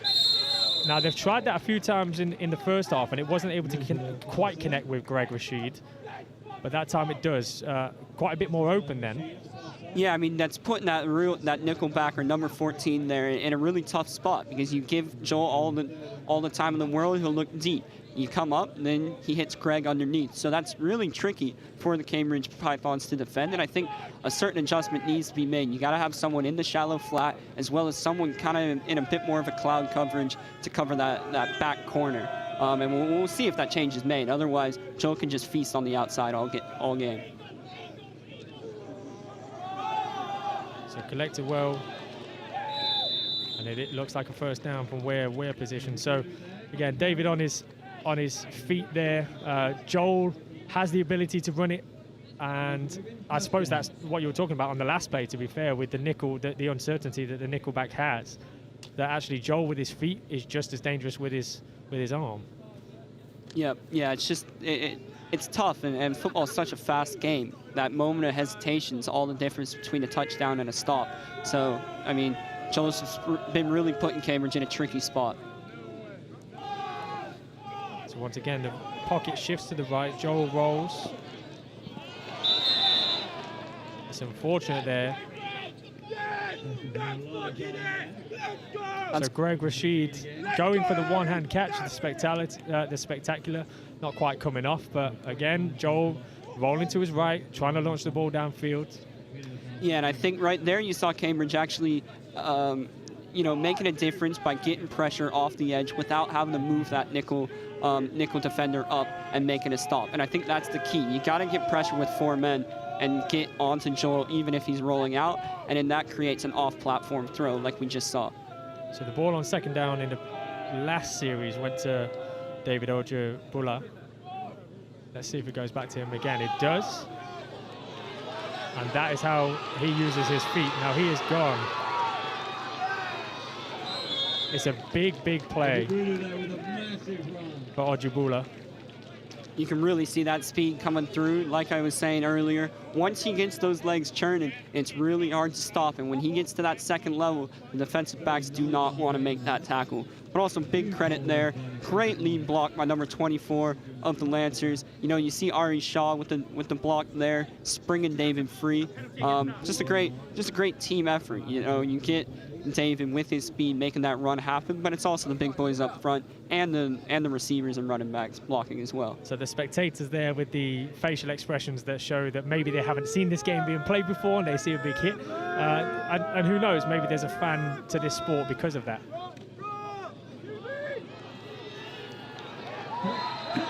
There we go, bit of trickery. They're returning to the reverse. Joel Chesters with a little bit of a reverse play, running it in. You can see him counting on his fingers. That's 3 touchdowns for him today.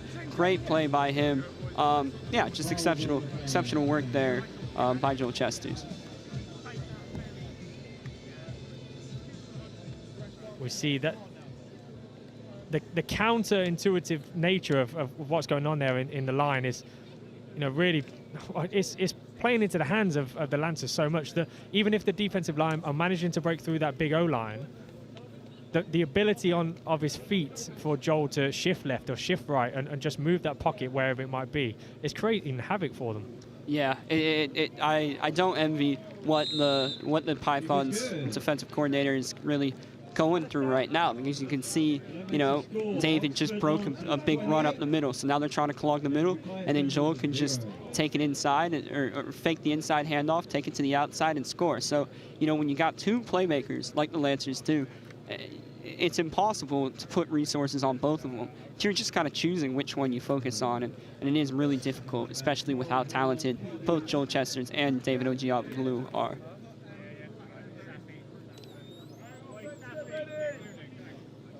Here we go. What was a few minutes ago a fairly boisterous and noisy Cambridge Python sideline is now pretty subdued.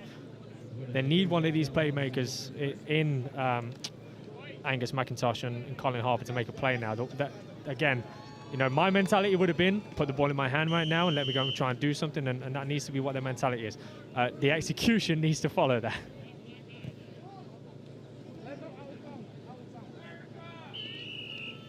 Once again, kick outside, out of bounds. So, I mean, Python's going to have good field position, but, you know, now we're kind of getting to a score line where just running your normal offense might not be enough. You might actually have to move into something more hurry up, getting big chunk plays, and that might not be something that Cambridge is comfortable with. So, you know, we'll see if they'll be able to answer that call moving forward. Free kick out of bounds by the kicking team. That's a 5-yard penalty from the out of bounds spot.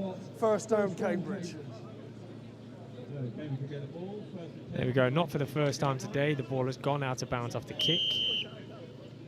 So 5 yards added. So Cambridge offense now at about the 35.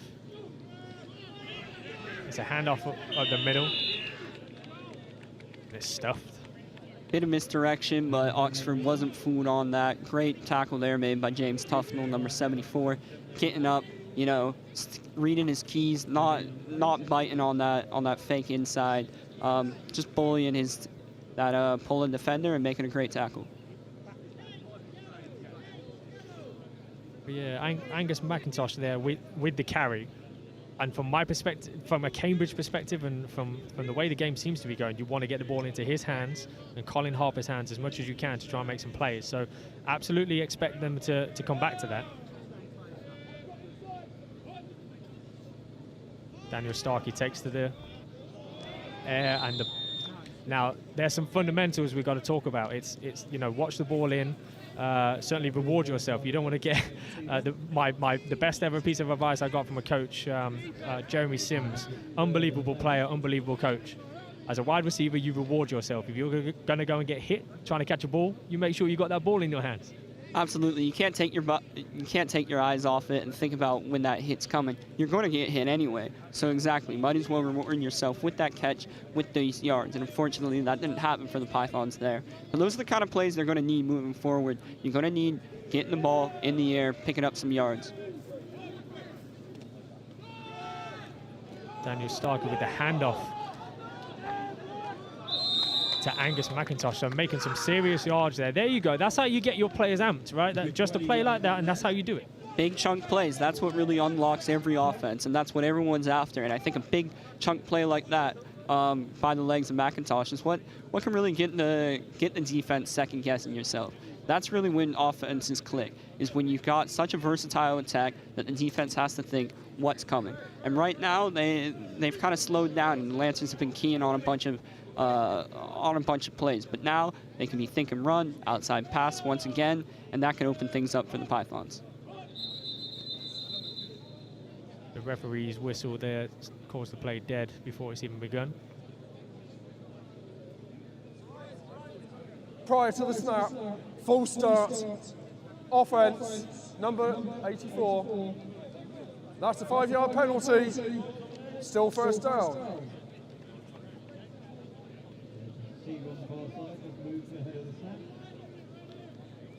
Looks like a change of personnel on the Lancers' defensive side of the ball, taking the opportunity there to bring in some fresh legs. Yeah, they got a lot of depth along that defensive line, and I think as we move forward throughout the game, you're really going to see that depth be leaned on. You look at the Lancers sideline, they've got plenty of people on that sideline that can rotate through, and so as the O-line of the Pythons are getting tired, you can bring in fresh guys from the Lancers, and they can really start making plays. And having that rotation is really important in the sport of American football. Absolutely, and not least of all for the fact that it bleeds people in, right? You know, these guys might have to take to the field in, 6 months' time for their first, for their opportunity to be a starter on defense with so many guys graduating. So it is important for them to be able to get in and, amongst it and taking hits or giving hits to the likes of Angus McIntosh and these guys that are clearly talented players on the Cambridge side of the ball. As he's got the ball again. Good immediate tackle. The defense really swarming around there.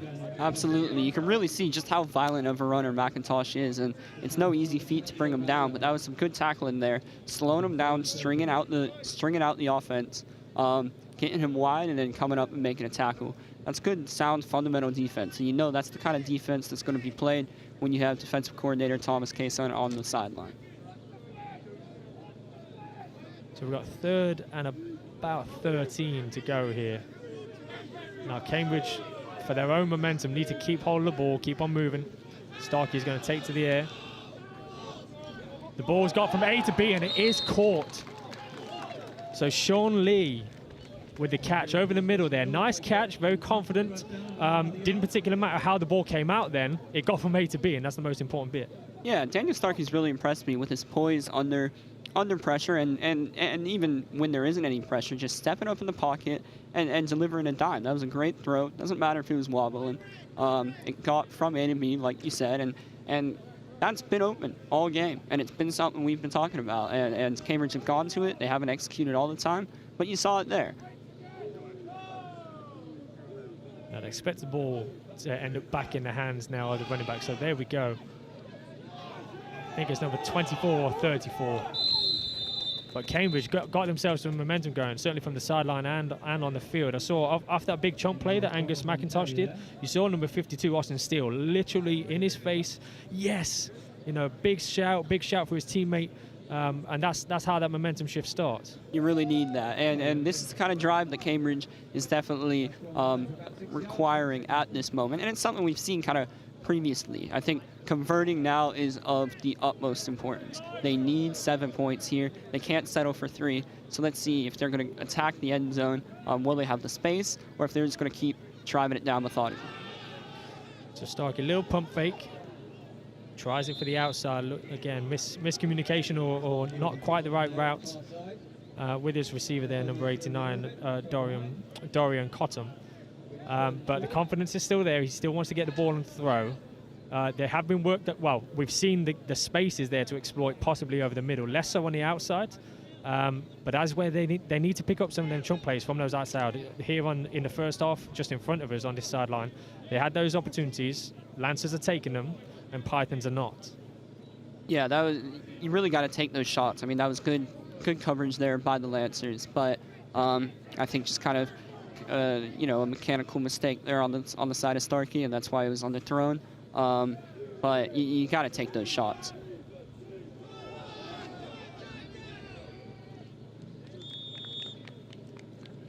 Tough sled in there. I think only a yard or 2 picked up, which is going to take us to 4th and about 3, I believe. Yeah, Gabriel Aston there. He's had a couple of runs now at the middle, looking for a gap, and it's not quite there.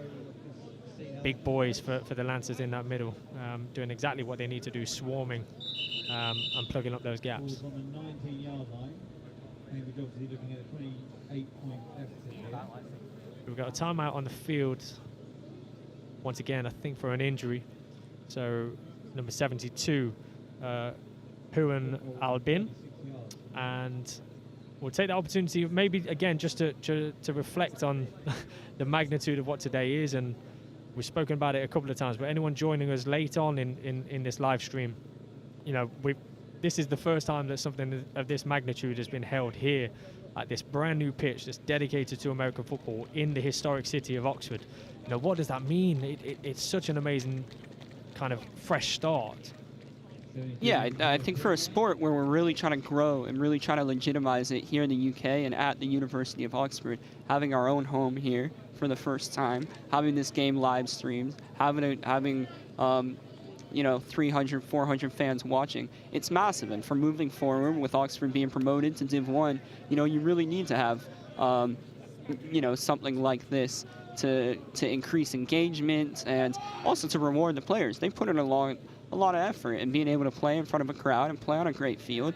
That's something that keeps them sticking around and makes them feel good about their commitment. And so I think all in all, it's really big for these players and for the sport itself at the university. Absolutely. Now we're on 4th down. It goes to McIntosh. Now what can he do? Can he use his speed? It looks like it's good for a 1st down. And that's the way to keep it going. Yep, that's a player that makes plays. He's an athlete, and you can really see he's starting to come into his own later on in this game. He's wearing down that Oxford defense, getting to the outside, lowering the shoulder. I can tell you one thing. Number 21, Miles Keat, he's feeling that hit. McIntosh lowered his shoulder and really lowered the boom there. And that's something that makes a difference, you know? He's going to be thinking about that the next time he steps up, and that can be the difference between a tackle and a touchdown. Absolutely. Miles has taken a snap off after that hit. Now Starkey doesn't connect well enough, but there is a flag on the play.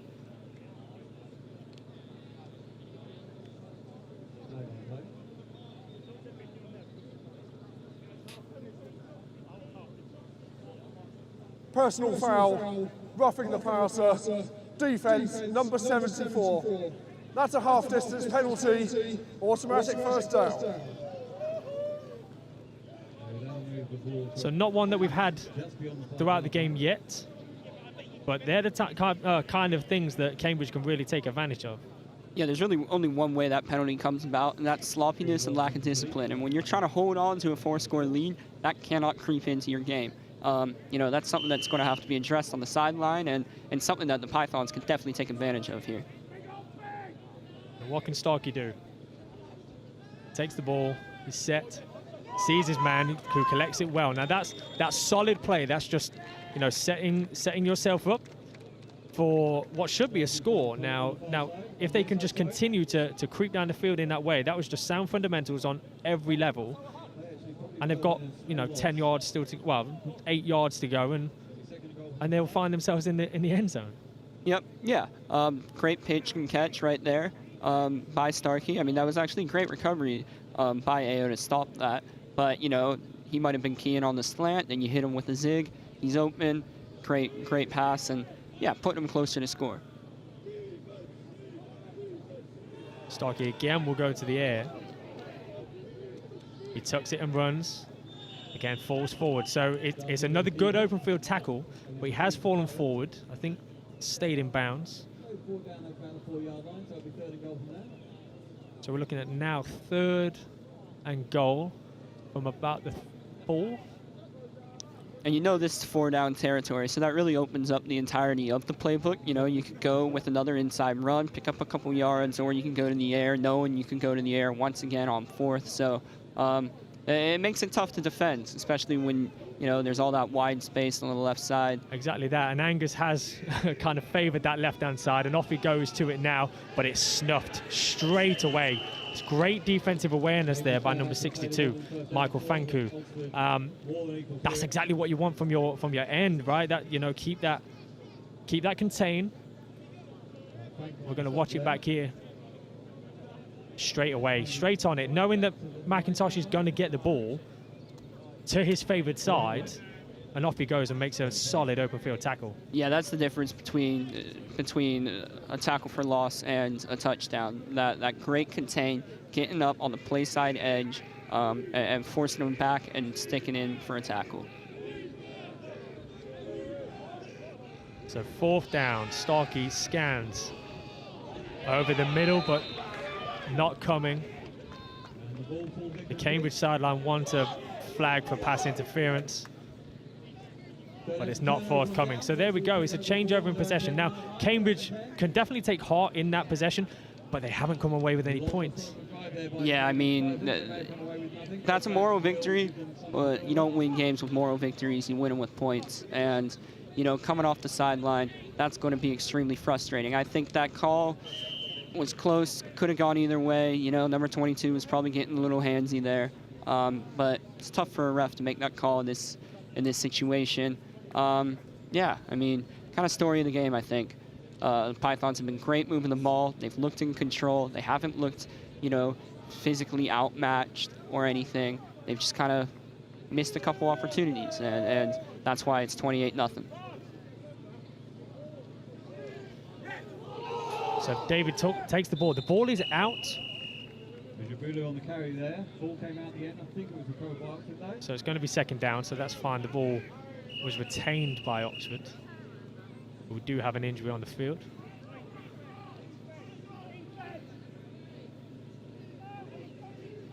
The medics there are First Line Medical. Big thanks to them for their support for today as well. That is the end of the third quarter. Okay, so third quarter's over. So we're into the fourth quarter now, and again, if we're going with the mentality of 0-0 going into the fourth, Oxford are doing what? What's their mentality? What is it they're trying to say to each other? I think just keep executing. As cliche as it is, you know that what you've been doing can lead to long, sustained drives, because that's what Lancers are going to want to do right now. A nice, long, sustained drive, you know, drain the clock, lean on David, lean on the run game, and try to get out of here with a victory. I think just focusing on that execution is really important. And I think don't panic and don't get excited either. You can't really let the emotions of a potential victory on the horizon creep into your game, because then that's when mistakes happen. That's when a comeback could happen. So I think just take each play one at a time, slow it down, don't panic, and take care of business. So in terms of getting out of here, what's the plan for the two teams after this game? Now I understand that actually there's an event where both teams take part in a dinner and you know, some camaraderie. Tell me a little bit about that. Yeah, it's great. After the game, once all the emotion is kind of settled, both teams will go out for a nice formal dinner together, and I think it's great that you know, you're at war on this battlefield, but then after that you can still have a good time, get dinner, talk to everyone, reminisce about the game, and it's you know, we're all out here for fun. We play this game because we love it, and win or loss, that shouldn't, you know, destroy our love of the game. And so just coming together, you know, especially when there's so few people who play this sport in the UK, you know, just taking the time to appreciate it with other people, even if they're on the opposite sides, is a great, really a great chance and a great event. Yeah, I think it says so much about the two sets of people involved, right? It says an awful lot about the two institutions, the two clubs. You can go into this kind of battle with such a, you know, high stakes in terms of its prestige and the status, and then just a couple of hours later be sat next to each other, you know, sharing dinner, sharing stories, interacting, networking, all that good stuff that comes with the two universities. It's prominent for that, right? And I don't think that really happens at other institutions, and it shouldn't really be taken for granted. I'm sure the guys don't take it for granted. Yeah, absolutely. It is just a great opportunity to get to know people and have a good time. Yeah, that's certainly something that's not necessarily seen in other sports or institutions. So there was a flag on the play, and that was a free hit basically for Joel Spencer there, Joel Chester's there. So no issue there. Number 11 for Cambridge, quite Offside. frustrated he didn't bring the ball in. Defence, number 58. That's a 5-yard penalty, which results in a first down. Yeah, Harry Pollock was frustrated with himself there that he didn't get the ball in. Probably didn't see the flags thrown, and certainly Joel indicating to his receivers, get down the field now, let's take a shot. Yeah, and you could just really see that natural talent that Joel has. I mean, there he is as a quarterback. Rolling to that side is just so difficult. And there he is throwing the ball 40 yards off his back foot, flick of the wrist. I mean, that's something you can't teach. You're just born with, and he's very gifted in that way. So David Ojibulu, that's the way he does it. That's what we've seen a couple of times today in terms of his ability, but we're going to see it back on the replay now. That was a lovely move. He runs the 100 meters, but he should sign up for the hurdles, because that was beautiful by David there. What a hurdle, making the man miss and getting the extra few yards. What a play by David. Yeah, I think we got to clip that up and send it over to Sports Center or something like that. That is how you make a move. And again, you know, that ability and the hype-up nature that he now brings to his teammates. Who else is going to go out and make a play like that now? That's what they're going to be thinking. Yeah, he brings the juice in every game, just game in, game out. And, you know, he's come such a long way from where he was in his first year. You know, I think he was maybe 70 kilos, and now he's something like 88 of pure muscle. He's come such a long way, and that's all due to his hard work and dedication to the sport. You know, he's the hardest worker I know on this team, and it really shows through, because now he is a star on this team, and he's really showing that today, and it's really fantastic to see him get that reward for his work. Absolutely. straight on the Instagram profile. Absolutely. Now, Sean Ojijemi needs to watch that ball in. That's a couple of times today. I think he's had the opportunity to make a play. Goes back to the same play, watch the ball in. Doesn't quite move his feet in time there. But same play again. Joel's going back to it. Yep, good contain there by Cambridge. Obviously, they let number 24 leak out to the side, and that's just a little, happy feet from Joel. I think that's one, aspect of his game that he can improve is working on that short game and not, panicking when you see something so open. You have time. You're a big guy. You can stand there and deliver a strike. That's just a missed opportunity, but unfortunate, and they'll move forward.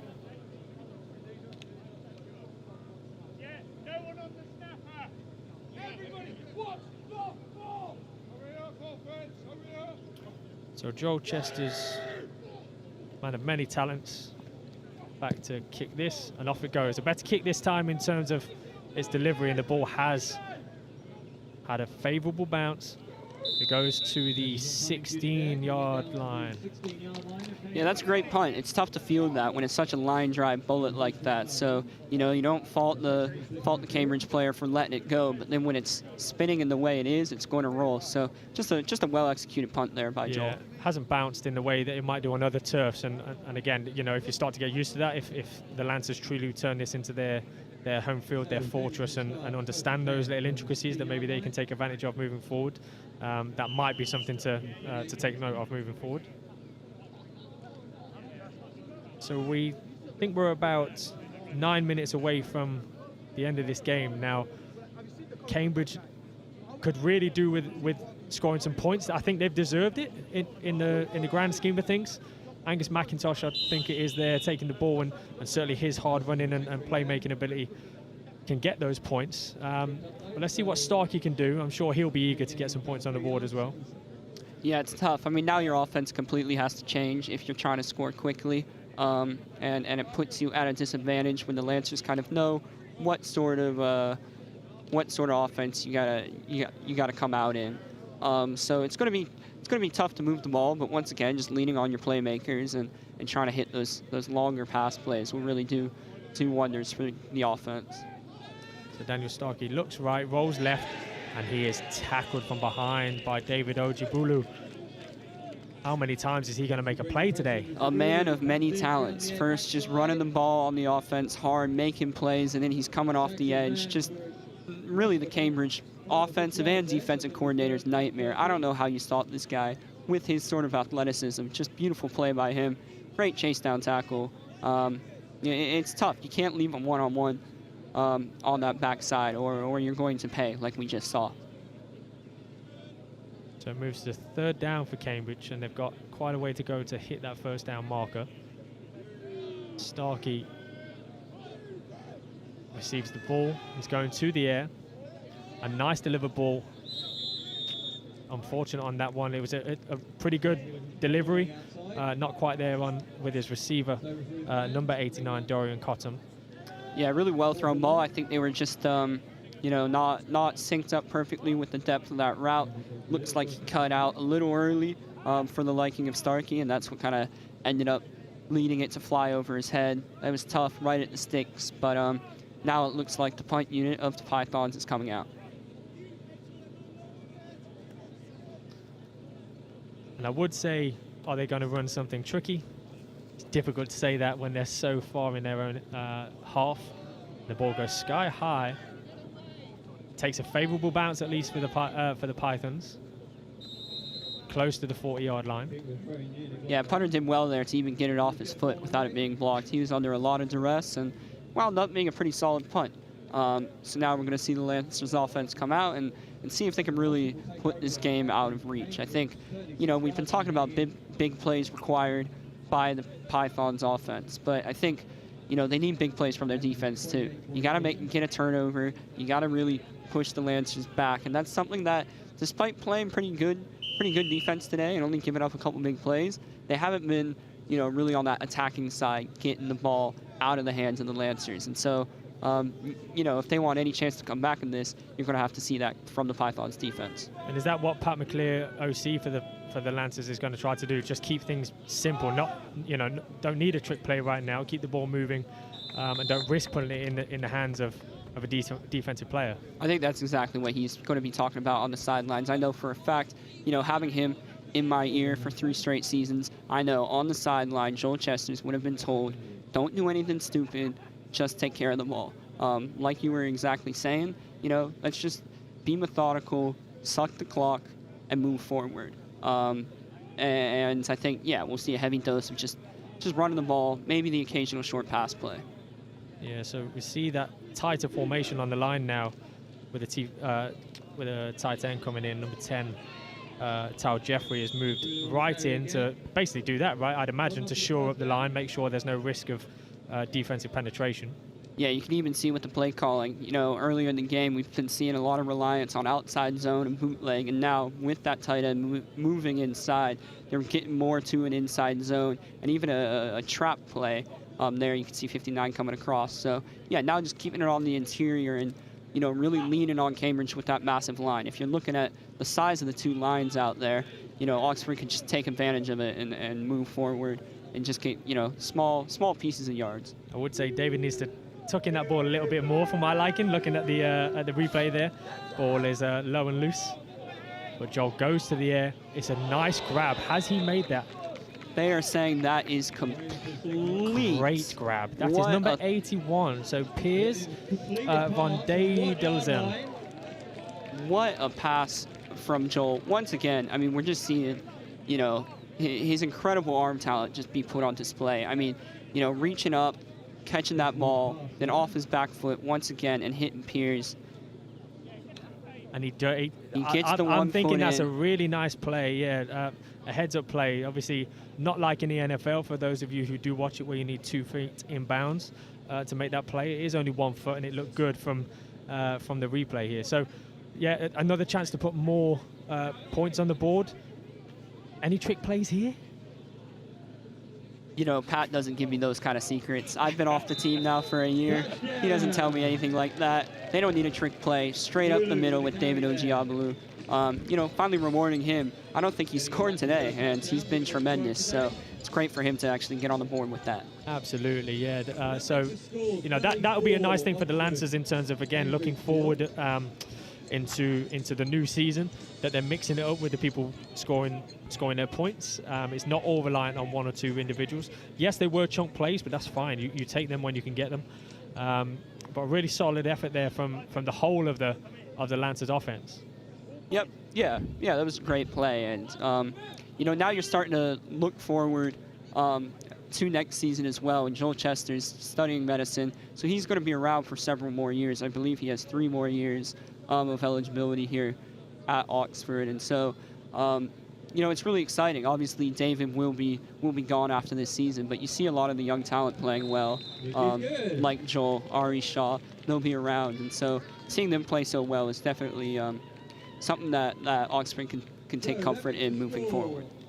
Absolutely. So Joel Chester's representing St. Cat's. There are quite a few members of this team who are from that particular college. And explain to me a little bit now. Not every university in the country will have that kind of affinity to their college. 'Cause it doesn't quite work like that in most universities. So tell us a little bit about that so people understand what that might mean to someone.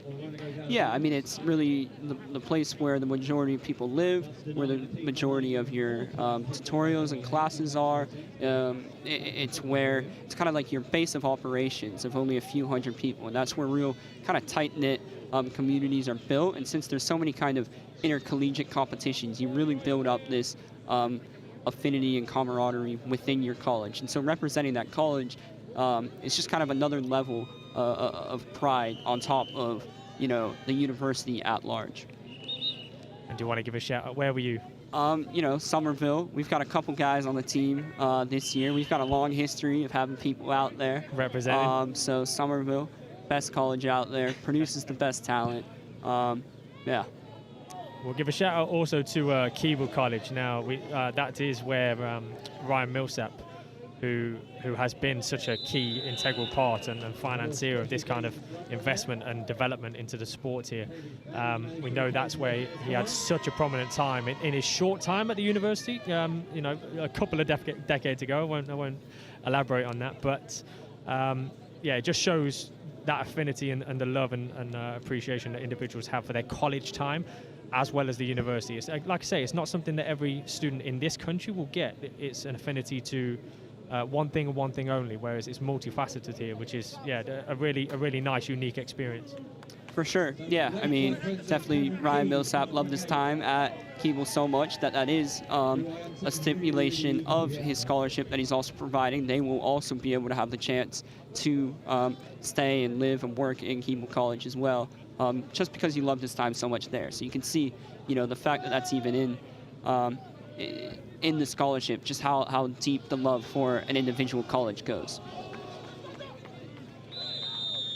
So Starkey's there, Daniel Starkey there staying big in the pocket right until the last moment, taking quite a vicious hit there from number 60, Edom, and you know, not quite connecting with his receiver, but still confident enough to keep on delivering that ball as and when he can. Yeah, and I think people might underestimate, and maybe this is just the quarterback and me coming out, but people underestimate how difficult it is to make a throw under pressure, and even make a throw at all. I mean, when you're standing behind those big linemen, Daniel Starkey's not a tall guy, neither am I. Half the time, you can't even see the receiver. You just know where he should be, and so you're making that throw. And so any kind of change to that is really difficult. And so, you know, even if you're just a couple yards off, it's tough to make that throw. And I think he's done a great job standing in the pocket and actually delivering, even if he's gotten unlucky with where those passes wind up.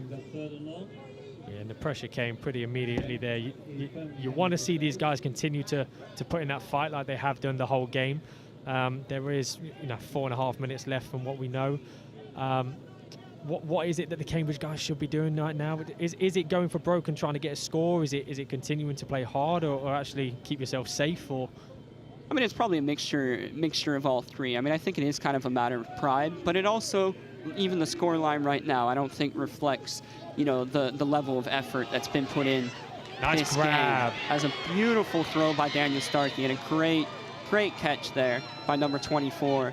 That is Marius Brockhoff, yes. who we mentioned him a lot this game. So, and I was specifically told the German stud, Marius Brockhoff, and that was a great grab, right? Going out there and laying it all out on the line to make that play. And instantly, what's that? They're at the midway point of the pitch, and off they go into plus territory. Yeah, and that's definitely going to give you a boost. And, you know, Cambridge certainly wants to get points on the board. I mean, you know, you mentioned earlier, I do think they have been a little hard done by not having points on the board. They've played well. As that just goes out of the hands of the Cambridge receiver. So Sean Lee, he could have made that play. He looked like he was possibly nervous about the hit coming over the top. And again, that's the point of reward yourself. He got hit anyway. From my perspective, you try and make that grab, you get the ball. That is the 2-minute warning. Both teams have 3 timeouts remaining. Yeah, so the game going a little bit quicker than we had originally thought. But yeah, Sean Lee there could have made a play. And again, that would have been a big chunk. Yeah, for sure. I think at this point in the game, you just want to make sure when you come off, you've got no regrets. You left it all on the field, and I think that's what Cambridge really has to be thinking. Try and get in the end zone and just leave it all out there.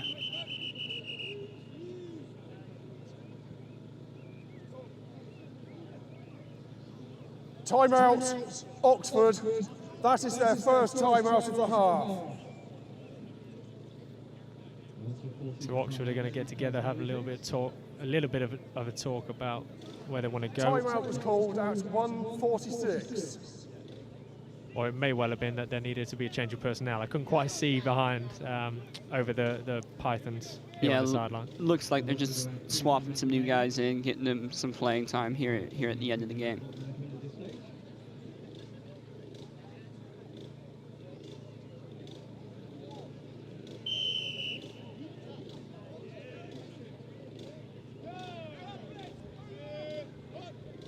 Starkey takes the ball, scans, goes left and long, and that is a great grab. Once again, going to Colin Harper. So You know, playmakers making plays. That's exactly what they want. It's a little bit late in the day, but that, you know, that's something to hang your hat on. Yeah, I think they're finally getting rewarded on the 50-50 plays. This whole day, it hasn't gone their way. And I think now, you know, those shots are starting to go the Cambridge way. Timeout, Cambridge. That is their first timeout of the half.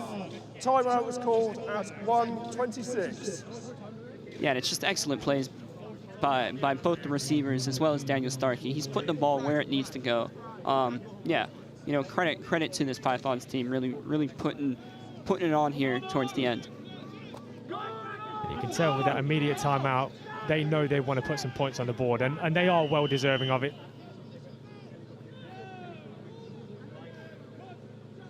So Starkey hands off immediately to Angus McIntosh, and they are in for a touchdown. And you got to say it's well deserved. Yeah, that was a great drive, and I think that's kind of, you know, that's what we saw the entire game from Cambridge, and it's just within those last 10 yards where things were going a little differently. You know, great play there, great block by number 69, kicking out the end, and McIntosh really had a free run. I think, yeah, just could have walked into the end zone. I think he's been deserving of a touchdown this game. He's been exceptional. Absolutely, yeah. James tumbling there with the good offensive line play, and they've had that quite a bit throughout the day. As you say, that, you know, things haven't been disastrous in any way, shape, or form. It's just the execution piece, and Starkey now adds the extra point. So very much deserved for Cambridge to at least get points on the boards. Yeah, scoreline, is it representative of the feel of the whole day? It's a hard one to hang your hat on, right? So Oxford 35, Cambridge 7, with just a minute left in the game. Instantly assuming the ball is going to go quite short right now, because the ball has gone out of bounds every single time it's been kicked. Maybe it's along the ground. Yeah, I mean, Cambridge definitely going to try a little onside kick here, see if they can get the ball, get another touchdown on the board. Yeah, just keep racking up those points as we get towards the end of the game. Yeah, I mean, it's tough to say if this has really felt like a 28-point, you know, differential. I mean, I think Cambridge played good, but I don't want to downplay how excellent the Lancers have been as well. You know, they can't fault. You know, they're at no fault that certain balls dropped into their hands at the right times, and they took advantage of it at the right time, and they capitalized. So yeah, exactly that. It's been efficient for sure. That's definitely the word I'd use for the Lancers' performance today on, well, basically all three sides of the ball, apart from any kickoffs. That's for both teams. Yep. Let's take a look here at what the Pythons decide to do. Possibly the best kick of the day. It's gone to Lancers 13. So Bill De La Rosa, and he's trying to make a play, and he is making a play. Off he goes. It's a nice move. It's a very nice move. Great return from Bill De La Rosa. We really haven't heard the names of too many of these receivers on the Lancers side, but it's just teeming with talent. Bill De La Rosa has been an excellent player for this Lancers organization for the past few years. You got number 10, Tal Jeffrey, who's also played exceptionally well in the past. Number 3, Saketh. You know, there's a lot of talent in this wideout room, and you really haven't seen too much outside of Ari Shaw with that big reception. But yeah, it's good to see Bill actually getting some recognition here later in the game. So as we move into the final minute, I've got to ask you, who do we think is deserving of the MVP? This is a very difficult one to call. Now, you know, defense have been solid for sure. The offensive splash plays in particular, as we see a change of quarterback now for the Lancers. So Tobias Johnson, only here for a short amount of time at the university, but getting a chance to come out and represent on the field. Yeah, the MVP, I mean, I think it's always kind of skewed towards the quarterbacks. You know, I think most likely, I believe there's a timeout. Timeout, Cambridge. That is their second timeout. Timeout was called at 41 seconds. Yeah, I think most likely it'll probably go to Joel Chesters, you know, and he's been very deserving. I think other names, obviously David probably is the other obvious candidate that would get in there. I think it would have to be between those two players. But I think Joel, I mean, he's played his most complete game. I think throughout this entire Lancers season, You know, he's been electric, and then he's also made a couple mistakes. But he's played mistake-free football today, and I think that's something that he should be really proud of. Well, he's delivered the ball to both Kevin Kim and Ari Shaw for their own touchdowns. He's got 2 of his own. As you say, a very, very complete game. Now, this is a beautiful run by number 6 for the Lancers.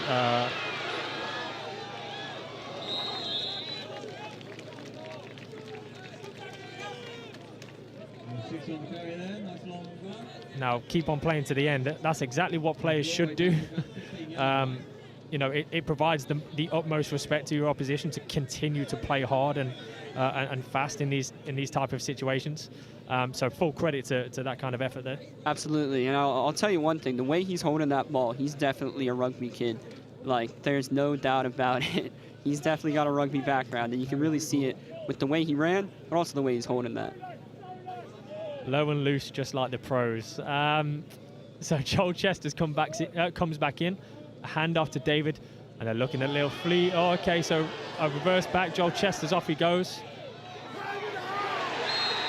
And it is yet another touchdown, a hat trick for Joel Chester's. You know, that might make the MVP discussion a little more interesting with David notching a little passing touchdown. But with Joel being on the other end of that, I mean, that's a great score by him.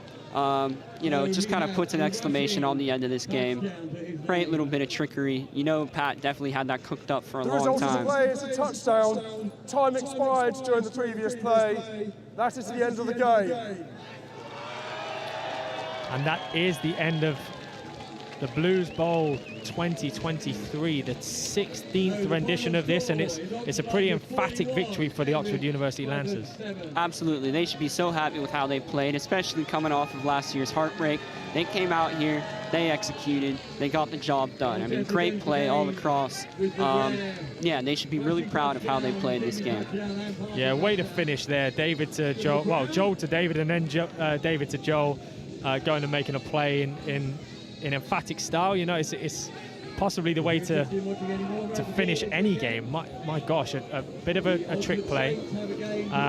You want to talk about recruitment opportunities and highlight reels and the ability to make your sport and your team exciting at this university, and that's a way to do it. Yeah, that's massive. That'll definitely go up on the socials, that play. I mean, yeah, just highlight worthy. Yeah, just overall complete game. I think that's all you could really say. Executed well. I think the coaching staff of the Lancers should be super happy. That was a mistake-free game. You know, limited the penalties. I think there was only a couple. No turnovers. Got some turnovers. I mean, that's just an unbelievable game by the Lancers. Yeah. So as we move now to the usual tradition of this sport here in the country, the two teams will take to the middle of the field and thank both their coaches and then ultimately each other, and they'll break off into their huddles. Now, what will Cambridge be saying in their huddle? What is it they'll be talking about? I think keep your head up, you know. Now, that was a very solid performance by them, and I think, you know, the last touchdown or two, once the game's kind of out of hand, it's hard to stop it from spiraling out of control, but you know, they played a really solid game, and I know they're going to be disappointed. There's no doubt about it. You're going to be upset, but you should also be proud of just getting out there on the field and actually performing at a really high level, and they executed quite well and had some big plays. So, you know, just don't be too down on yourself. You went out there, you battled, you left it all out on the field, and that's all you can ask for. And as we see Stuart Humble there leading the Oxford University Lancers in the handshakes, and then ultimately as they transition off into their huddle again, what will he be saying as a leader on his team? What will the team be saying, and what will the coaches be saying for the Lancers? Job done. You know, you got what you came here for, and you know Stu's going to be extremely emotional. This is probably his last game after an illustrious 6-year career.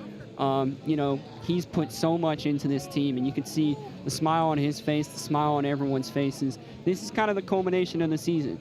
You know, the goal of the first year up in Division 1 is really just staying up, and so they achieved that, staying up in Division 1, and now this is the cherry on top. This is what you're working for, and they did it. And yeah, they're going to be extremely proud, extremely happy, and ready to celebrate. I do think that was the first time that Stu had smiled all day, so that is a positive. Just off screen there, we were thanking today's match officials as well. So a reminder of a massive thanks and the opportunity to get involved if you so wish. So referee today was Amir Brooks, and David Guttridge. Umpire headlinesman was John Ireland. Line judge and back judge were Henry Young and Scott Castle. Unbelievable thanks to them. They called a pretty good game today, I think. It was, I don't think there was too much contention, so there couldn't have been too much that could have gone wrong, but they handled the occasion very well, and a big thanks to them. Yeah, absolutely. You know, you love a good clean game. That's what we got, and they really added to the great spectacle we had here today. So we want to pass on a couple more thanks. So to our live stream providers today, to Cheers Mate Productions. A big thank you to them. They've travelled, you know, a fair distance to come here and support this today, and it may well be that this is something that becomes a staple in their calendar as well, that they support this kind of event. We see the tractor that's being ridden by Jim as Stu Humble is hoisted into the air by his Lancers teammates. It speaks volumes to what you were saying there about, you know, how much effort he's put in. Now, I worked for the Sports Federation when Stu first arrived, and instantly you saw the drive that he had to make things better, and there's no doubt in anyone's mind that that is what he has achieved. Thanks to the ground staff today. So Jim here on the tractor will give him a big high five when he comes past, and John Buddington and all the grounds team here at University of Oxford, super helpful. We've had many volunteers today, friends and family of the Lancers. Unbelievable thanks to them as well. It's not an easy thing to do, just to volunteer your time and give so much back. There you can hear the tractor in the background. And Nolan, to you also, sir, thank you so much. I assume this has been one of a few times you've done live commentary, and how have you found it? Oh, it's been a pleasure. Great time commentating alongside you, and yeah, been a great game to watch, great game to talk about. Well, listen, enjoy tonight's festivities alongside our Cambridge counterparts. I'm sure it will be what it tends to be, right? Which is, as I say, lots of positivity, a great addition to this kind of spectacle, and people to go out on a real high, regardless of the result. It's a chance for them to, you know, get together and talk about play. You know, oh wow, that was a great play from you, great effort from you. It's something that, like I say, isn't usual in this country. So it's a very nice thing and a nice tradition to hold on to. I think the final thing to say is just a massive thank you also to Ryan Millsap in particular. So this event and this spectacle, and certainly the home field, none of this could have been possible without him and his love and support of the University of Oxford Lancers. So long may that continue. If anyone else wishes to get involved in supporting that way, they can always go on the website, always get in touch with the team directly and explain how they would like to offer support. It could be in coaching, it could be in volunteering, it could be financial or any other method of support. So we definitely want to express that opportunity to any of you watching today. Absolutely. Yeah, we're always looking for help, looking for support, making this even bigger, growing the game. That's what we want. Yeah, listen, this is the time-old tradition of American football here. The Lancers and the Pythons supporting and celebrating each other with three cheers, and they'll continue to do that. You know, we see right now the Pythons are lining up under the post. They're going to have their celebratory photo together. This will be the last time some of these players take the field, right, with their brothers in arms. So memories for them. Might not be the happiest of memories right now, but for sure they'll look on it regardless with fondness in future years. Yep, for sure. Yeah, even if it doesn't go the right way, I mean, you make some bonds with these boys that will never break, and it's a time of your life, and yeah, it's something you really want to hold on to, and I think even if you're on the losing end, you still love the game, and yeah, it's a special day for you either way. And so you've got head coach Ian Hiscock there in the middle of the Lancers huddle saying his piece, and the respect that individuals have for him, I know, is sky high. You know, he's quite a humble man and quite a reserved man. He doesn't come out with all the rah-rah and that kind of element. He leads by example almost, which is certainly what you want with a group of men of this persuasion that these are go-getters. I've said to you off air again, right? You are probably a go-getter. You got to University of Oxford for a very particular reason. Your ability to get up and at them and take every opportunity that you have in front of you. Utilize your academics, utilize your skill in and around the field. And people don't need someone screaming in their face, right? That's not what people are trying to be here. And so Ian is the epitome of what that could be. Yeah, Ian's just an excellent leader of men. I think there's nothing more to say about him. He understands what people need to be motivated. Yeah, he's a very soft-spoken man. I think in my 3 years with him, I've heard him shout twice. Yeah, he knows how to get the best out of people. You know, excellent coach, and he should be so proud of the group of people that he got out on this field and the way that they performed. Yeah, so ably supported, we have to say. We've mentioned Pat McClear and Tom Casson quite a few times as the offensive coordinator and defensive coordinator, respectively. But you know, a whole group of guys that, for the most part, volunteer their time. Right, these coaches aren't out here in massive salaries like they might be in the States, but actually they're volunteering their time. They're driving to and from practice with little to no remuneration. So the fact that infrastructure is there and the support is there from these volunteers is massive for the game, and it's one of the few things that I think that transition from maybe playing in the States previously, where usually there's a big infrastructure behind you, and then you transition here to the UK, and it's quite a different game. If we go back to the point of, well, we're promoting and there's opportunity for scholarships and that kind of thing, well, the expectation level might be a little bit different here. Certainly. Yeah, I mean, I feel like even I started playing in the U.S. at the age of 7. You know, Pop Warner football. I think at least when I first came to the Lancers, the infrastructure for my 7-year-old Pee Wee team was much more robust than what they had here. But even in the 3 short years, you know, that infrastructure's changed dramatically, and it's guys like Stu, like Ian, who drive it from the Lancers side. It's guys like Ryan Millsap who are able to provide the support. And it's the rest of the wider University of Oxford community that pushes that forward. So yeah, it's great to see the infrastructure actually grow. And when you get these guys coming over from the U.S., yeah, you want it to be something where, you know, something that they could actually still be a part of, and they don't think, you know, it's a joke or anything. We really want to legitimize the sport here in the UK, and infrastructure like this is what goes towards that.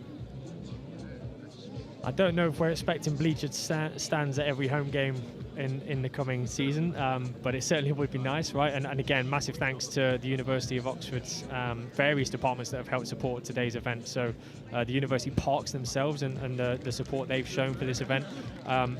It's quite extraordinary because, not least of all, sport and competitive sport isn't usually played on a weekend in the university park.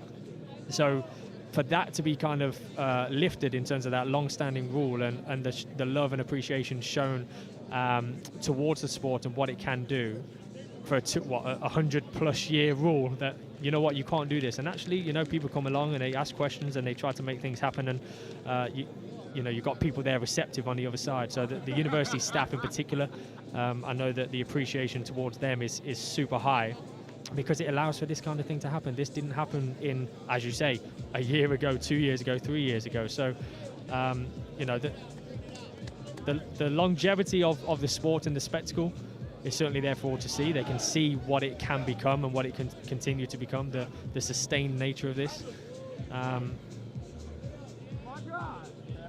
We think we're about to transition now to the exchange of the trophy. So Cambridge as the victors last year, a victory of 14-12.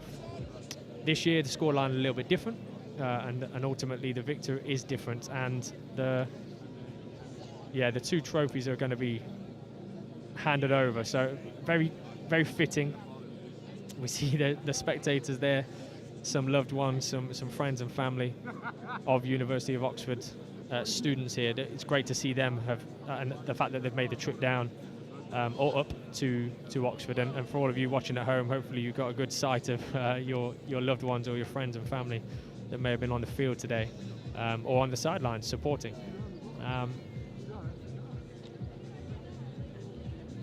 Yeah, so here we can see, you know, it's a great tradition that kind of goes in with what we were saying previously about, you know, going for a dinner after, this brotherhood, not just within the team, but between teams. You see, you know, the handing over of the trophy between captains or between presidents of each respective club. So Leone Costi, Italian, the president of the Pythons this year, and has handed over to Jack Fagan of the Lancers. And there we go, you have it. You have your victors for the Blues Bowl 2023. It is the University of Oxford. It is the Oxford University Lancers.